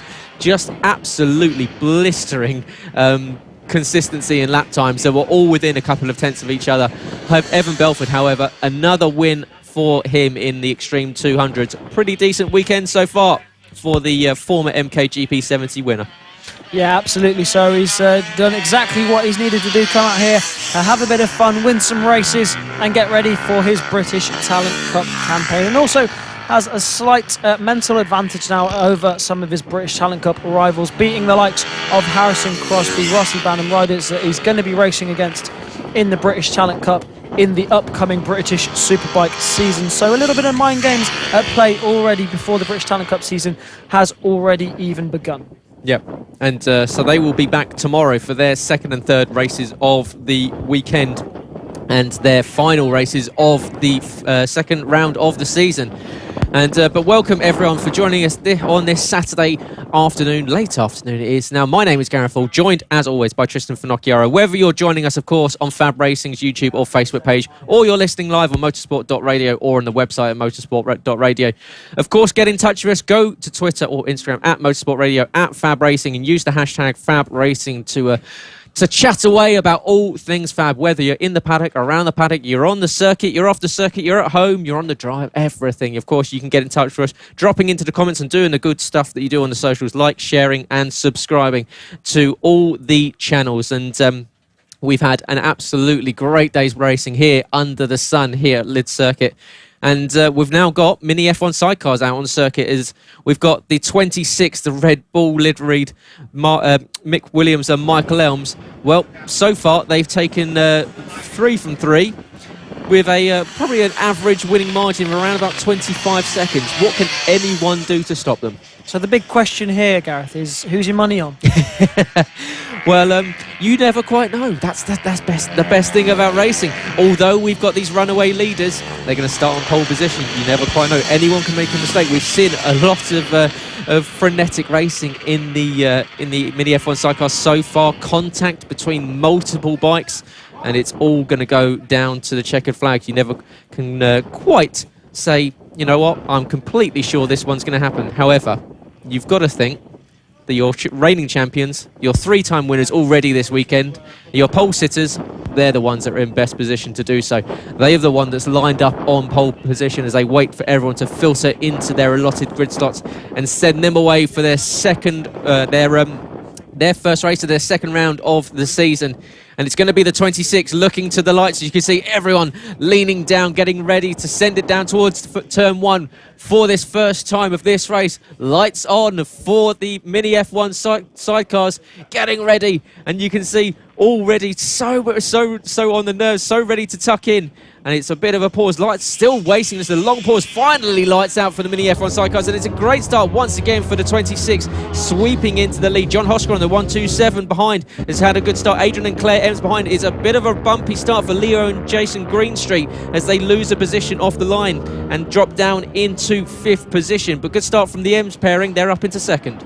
Really aggressive start from the Greenstreets. Perhaps just a little bit too much and just lost them a little bit of time there. John Hosker now in 2nd place ahead of the 2 Ems just behind Adrian and Claire Ems on the black and orange outfit all over the rear wheels of the number 127, John Hosker, and his passenger Mick Williams and Michael Elms flying down the straight. They already have a considerable advantage now. A brilliant start from them. Good to see Mark Parker back in this race as well. He was a bit absent from the race earlier on. There was race 3 for round 1. Now we're on round 1, race 1 here at the Lydd kart circuit. A 6-lap dash for these guys as they go to navigate their way around here at Lydd, and it is Mick Williams and Michael Elms that already have a 4.5-second lead after 1 lap of this race. So it's safe to say that they are looking strong at the front of this one, but John Hosker doing all he can to fend off Adrian and Claire Ems just behind, with Mark Parker in a little bit distant just behind them. He's in 4th place. Jason and Leo Greenstreet on the number 90 machine doing really well there. Of course, Jason and his passenger Leo. It's only his 3rd ever meeting on a Mini F1 sidecar. Yeah, and if you've just tuned in for the first time and you're hearing or watching this and you say, what are these? These aren't motorcycles at all. Well, I assure you they are. They've just got an extra wheel. There's 3 of them attached, 2 on the back, 1 on the front. And of course, it's all about maintaining momentum and using all 3 wheels. Of course, you use your passenger. Your passenger is as crucial as the driver with these Mini F1 sidecars. You want to be keeping all 3 wheels on the surface at the same time to help with the adhesion, to help with the grip. We've seen already this weekend, as soon as the passenger loses balance, loses the that sort of momentum, the bike goes up on 2 wheels and it becomes almost impossible to steer because there's nothing to help the car move into the corner. We've already seen multiple occasions, especially Leo and Jason Greenstreet perfectly showed us on during qualifying and during the race earlier on today that if you have a slight issue with the bike, it can really hamper you. But you can see the teamwork and the partnership between these guys out on circuit is superb. It is not an easy thing to do. Tristan has had a ride on these back in last season up at Rara. It is not an easy thing to do. You have to bring that up every time. I like to make sure that everyone knows that you were terrified as we made your way around and then came off and pretended like it was all fine. But we all saw underneath the helmet. But they make their way around, and it shows you. But I mean, I usually, because it's first-hand knowledge, but it's fantastic to see, and especially from your race leaders, reigning champions Mick Williams, Michael Elms. They almost work in perfect harmony. They both lead into the corners. It's not just the passenger; they both use their body weight, which means they've both got an absolute fantastic transfer of body weight and power to the bike. Yeah, and you can see all these riders and drivers are all doing that and all trying to get as much body weight off of one side as they can, as Adrian Ems just has a little look at the inside. A really beautiful, smooth move at the last corner there from Adrian and Claire Ems. Well, that was really nicely executed from the couple. Yeah, really well done. Completely committed to that overtake was Adrian Ems. He decided he was not backing out that one. Manages to get the job done ahead of John Hosker, now in dropping down to 3rd place. Mark Parker back and forth with Jason Greenstreet, Vince Bailey, and then Dave Glover behind in 7th position. But it is Mick Williams leading away. And, well, your race leaders, we haven't said much about them in this one with 2 laps left to go. They've done 4 laps and they've now got a 15.3 second advantage over that cracking battle for 2nd and 3rd position that now has John Hosker going from being the hunted to the hunter as he sits behind the Ems pairing, and in fact they're now bringing Mark Parker into the party as well as the 230 tries to close in on the yellow 127. But Mick Williams coming on to the final lap of this first round of the first race of the 2nd round here at Lydd kart circuit, making his way around the circuit and doing an absolutely brilliant job of it. Currently a best lap 4 seconds faster than anyone else, and the blue and yellow bike is just absolutely cruising around. I say cruising, they're still absolutely on it. They do not want to, you see them going purple every single lap as they tuck in, coming up to the final corner. It's been easy breezy once again for the 26, coming around the final corner, and for another time this season, it's 4 in a row for the pairing of Mick Williams and Michael Elms, the 26 bike. Your race winners here for the Mini F1 sidecars. Domination again from the number 26 outfit. They can go out there and they're making winning an absolute habit around this Lydd kart circuit. But now it's all about who's going to take that second place. It looks as if Adrian and Claire Ems are looking strong to take that second place away from the number 127 outfit that's fronted by John Hosker, and they do. That's Adrian and Claire Ems in second place. John Hosker will pick up third place, rounding out the... Oh no, it's Mark Parker that's managed to get the better of John Hosker right at the end there. So a last-minute surprise from the number 230. Mark Parker just gets the better of John Hosker at the end. Jason and Leo Greenstreet on the that flashy number 90 outfit in 5th, ahead of Vince Bailey and Dave and Iona Glover in 7th place, and rounding out the race for the Mini F1 sidecars. Again, complete annihilation from Mick Williams, 22.7 seconds. To be fair, that's a bit of a smaller gap than we used to see. Yeah, clearly that's not bad. They just cruised with that one. But yeah, once again, brilliant result for the Mini F1 sidecars. And it's great to see after the race finish, thumbs up from everyone to all the other riders and drivers around them. Great camaraderie in the Mini F1 sidecar paddock. They're down the back end of the paddock, and well, you go down there and they're all tinkering away and trying to get everything fixed up, and you go over and just, give them a poke, give them a prod, and just ask them how they are, and just see if we can get ourselves on as a passenger ride later on this season. And it's definitely something I've got my eye on. I'd love to give this a go. It's definitely one of those things you've got to have in the bucket list to be thrown around a circuit on an F1 sidecar. But yeah, great race once again from them. Another fantastic win. But now, back over to the big bikes, and we're going back over to the MK Mini GP 70s, and back up to the premier class of FAB-Racing. And well, we've had I've really enjoyed the GP 70s this weekend so far. Ethan Sparks, he's been back on form. We've had a great race from Philip Sorowiak. Mason Foster has been right up there as well, but then throughout the order, fighting all the way down through the top 20. Yeah, Ethan Sparks has got to be the man to beat in this one, topping all the sessions, and also taking 2 wins from 3 earlier on. Unfortunately, crashing out of the first race in round 1, but he's going to be looking to start off round 2 as he left round 1 with a victory. But there's going to be plenty of riders in this grid that are going to be looking to try and stop him. Henry McCartney has unfortunately suffered 2 DNFs so far, so he's going to be looking to try and pick up as many points as possible. Equally, Philip Sorowiak absolutely flying earlier on and looking very close to be collecting 25 points, as well as, of course, Mason Foster. He won the first race and he was looking very menacing earlier on as well, so he could very well be picking up 25 points in this one as well. Yeah, the top 3 in this championship definitely looking like your well, I won't say runaway, because we've been saying already this season that the Mkgp 70s is looking absolutely stacked with talent this season. It's looking a fascinating season so far. Really looking forward to seeing how it plays out. The guys in the paddock, you can see them wandering around, and they always get on, and well, no matter the result, back in and back on the game, and they are starting to roll out of the pit lane on to the circuit, and it's Philip Sorowiak that leads the way. Perhaps that's what we're going to see come the end of this one, because you've got to think, Tristan, he's had a number of second place finishes. At some point, surely that first win for Philip Sorowiak is coming, but he's got to get past that man, the 62, Ethan Sparks. Yeah, Ethan Sparks is definitely the man to beat this year. Of course, last year, double champion in the Mkgp 50s and also in the AC40 Pros as well, winning 4 out of 7 overall wins over in the GP50s last year. So he knows his way around a Mkgp Mini GP machine, and he definitely knows his way around the GP70s, because he's picked up 2 out of 3 wins so far this weekend. But now it is round 2. Fresh start for all of these riders, and Henry McCartney is going to be looking to have a fresh start after 2 DNFs in round 1. Yeah, and at the same corner as well, so perhaps maybe just watching out for that second chicane. It seems to be where he keeps up coming a cropper, but as they all make their way around the back straight towards the grid, where they'll all slide into their allotted grid slots. Ronnie Harris just rolling up the order as well. Clayton Edmonds, of course, multi-time winner already this season in GP50s, files into his 8th place grid slot with good friend Harry Payne back on 10th just behind him. What can Harry do, making his debut season in that GP70s and doing a great job of it too. And you can see Cam Salt just into P13, and plenty more of these riders all eyeing up a charge towards the front as well.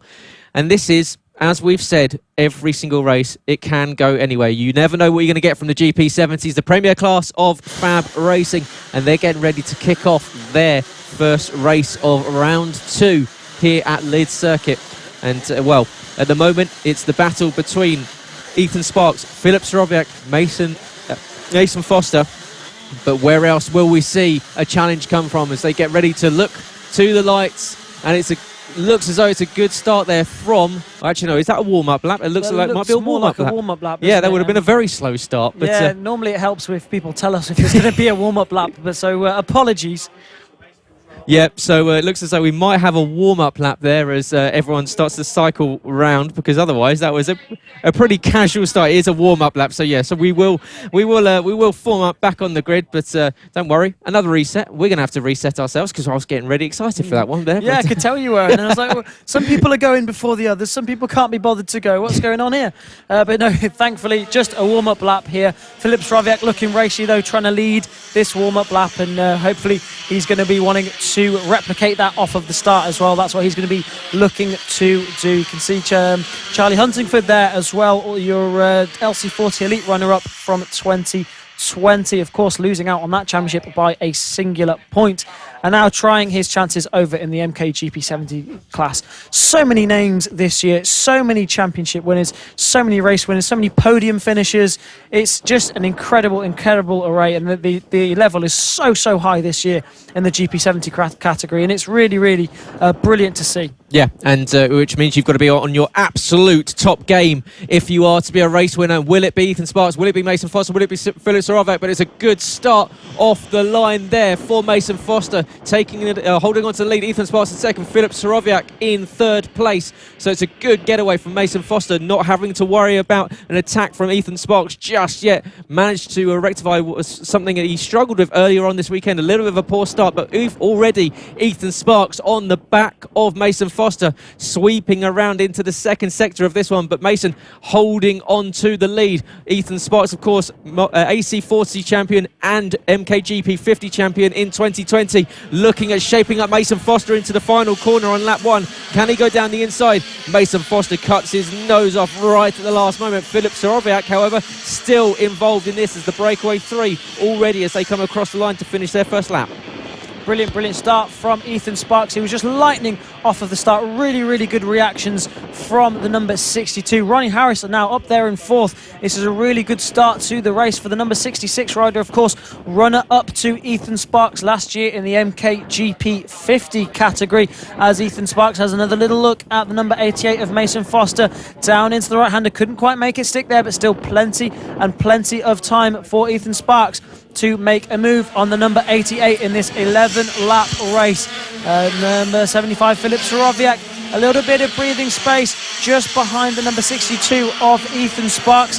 Still got plenty of time to get right on his rear wheel to try and make a move, as that is number 44, Sullivan Mounsey, who went really wide there out of the final corner, just taking the car park route there, perhaps just watching Charlie Nisbet and taking notes on lines. Yeah, and the worst thing you want to do here at Lydd is use that runoff area, because those grooves are like an absolute chasm. So you would have felt that one, but back on the pace is Sullivan Mounsey, and trying to push forward, but with Mason Foster, fastest lap. There's a 42.360, a tenth to the second faster than Ethan Sparks in second. Philip Sorowiak in 3rd. As you say, Ronnie Harris making a good start, 4th position, ahead of Clayton Edmonds. Clayton Edmonds, a really decent start for the 146. Of course, multi-time winner in the Mkgp 50s, currently running in 5th place, ahead of Henry McCartney and Ben Jolliffe. Ollie Horner back in 8th position has got Blake Wilson and Sullivan Mounsey for company. Charlie Huntingford eyeing up the top 10 finish. He's currently in 11th place, just outside of that top 10, but it's still Ethan Sparks who's now just taken the lead ahead of Mason Foster on that one. So Ethan Sparks now up into the lead, And, well, with a fastest lap of 42.125, that was a pretty blistering lap from Ethan Sparks as they sweep around the back straight. Mason Foster trying to eye him up down into the final corner once again. And this time, Ethan Sparks taking the lead. This is where we've seen him for the last 2 races. Mason Foster is now going to have to go on the attack. Philip Sorowiak sitting in 3rd position, just watching this battle brew up, waiting for his opportunity. Yeah, Philip Sorowiak just keeping his cards close to his chest at the beginning of this race, just trying everything he can to stay on to these guys. These guys, both really fast riders and really well renowned names in the FAB-Racing paddock. So both these guys, they know each other very well. They were battling for GP50 wins at the beginning of last season before Mason Foster decided to focus on his GP70 campaign last year and opted out of the GP50s halfway through the season, which then saw Ethan Sparks go on to take the championship later on in the season. Number 62, he's taken the 50s, he's taken the AC40 Pros, he's looking to come here and take the 70s. Really strong here from Ethan Sparks, looking really good. But now Philip Sorowiak looking really menacing on the back of the number 88. Mason Foster has a little look up the inside, can't quite make a move stick there. It's a front 3 breakaway in this race. They've completed 5 laps as they go down into the back section, looking to come onto the back straight for one more time. And there is still these 3 guys out the front, just can't really quite make a move on each other here. I don't know if they're just biding their time or they're just really struggling for pace. Yep, 50% of this race done as they cross the line. 6 laps left to go. Philip Sorowiak, the fastest man on circuit, a 41.938, means that he's the only rider inside the 41s. And in fact, on that last lap, going a 10th of a second faster than both Ethan Sparks and Mason Foster, sitting behind. Will he try and catch Mason unaware like he did in race 3 of round 1 earlier today? This time around, Mason wiser than he was earlier, and he's just about closed the door. But Philip Sorowiak looking mighty racy. This is a rider that has been putting some serious work in over the winter period. Seemingly has not rested. He's been up and down the country at different circuits, putting in some laps.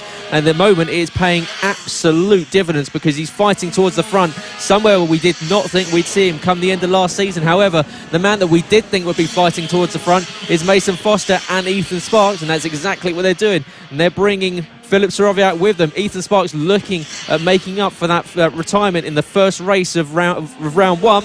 He's picked up a couple of wins since then. Is that Clayton Edmonds on the side of the circuit? Or is that, I think that's Harry Payne that's just come off on the side of the circuit. So unfortunate ends to the race for the number 11. Yeah, Harry Payne down and out of this one, trying to get back involved in the race, but falling down the order.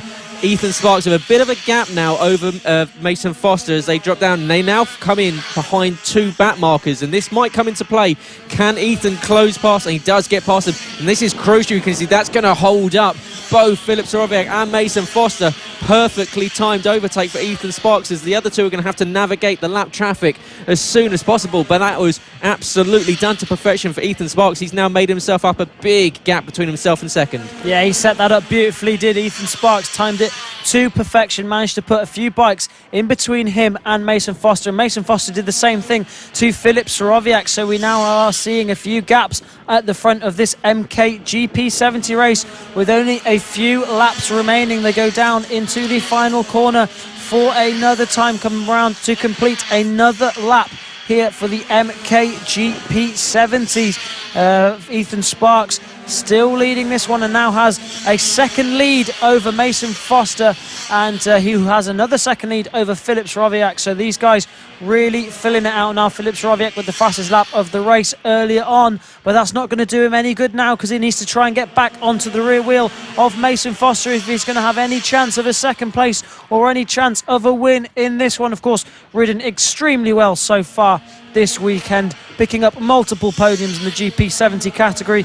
Just fell victim to some back markers in the wrong place at the wrong time. Yeah, but this is where Mason Foster and Philip Sorowiak need to put the afterburners on to catch up to Ethan Sparks, who goes on to the penultimate lap of the race, and Mason Foster is doing just that. Fastest lap of the race, a 41.823, is 0.2 of a second faster than Ethan Sparks, who's closed that gap up from a second down to 0.6. Philip Sorowiak 1.1 seconds back, so it looks as though Philip just can't quite close in. And as he looks for that debut win and that maiden win here at the Mkgp 70s, it will be Ethan Sparks and Mason Foster coming around the second sector of the penultimate lap as Ethan comes onto the back straight, opens up the throttle straight down the back as he tucks in. Mason Foster, a little bit of traffic, but he should be able to get past it. So he's going to close in, but will it be enough to make an attack on this final lap as Ethan Sparks comes and takes the last lap board? He knows just one final circuit of this Lydd track will be enough to take home another win in the MKGP 70, something that he wants to make up for after that retirement in the opening race of the weekend back on Friday. Ethan now up to the rear end of the circuit at the long hairpin, sweeps around the right-hander, opens it up down towards turn 4 and turn 5. Turning in, you can see Mason Foster with every corner getting closer and closer, and in fact he's going to be right on his rear tail as they go down the back straight. Mason Foster, is he going to be close enough to make a lunge into the final corner? It's not going to be enough. Ethan Sparks takes the inside line. He's going to hug the inside line, not open the door for Mason Foster, and Ethan Sparks, your winner for the MKGP 70s. Mason Foster just misses out 0.2 of a second.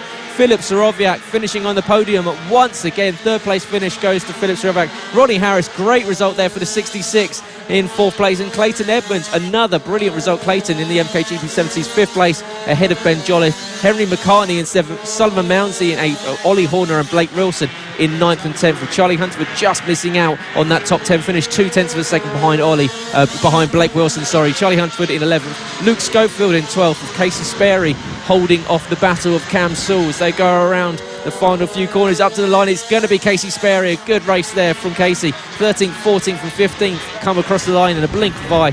Casey Sperry, Cameron Sewell and Ted Wilkinson, the 20, the 100 and the 128. Josh Bannister finishing in 16th position as well. Mason Foster just needed a little bit more time in that race, or just one more lap to be able to get close enough to Ethan Sparks to take that victory. Ethan Sparks signed it to perfection, putting the back markers between him, Mason Foster and Filip Sorowiak. Another brilliant podium for the number 75 of Filip, but unfortunately just missing out on his debut win. But he's still another solid set of points in the bag. You can just see him going over to the family there, celebrating another podium in the bag for the number 75.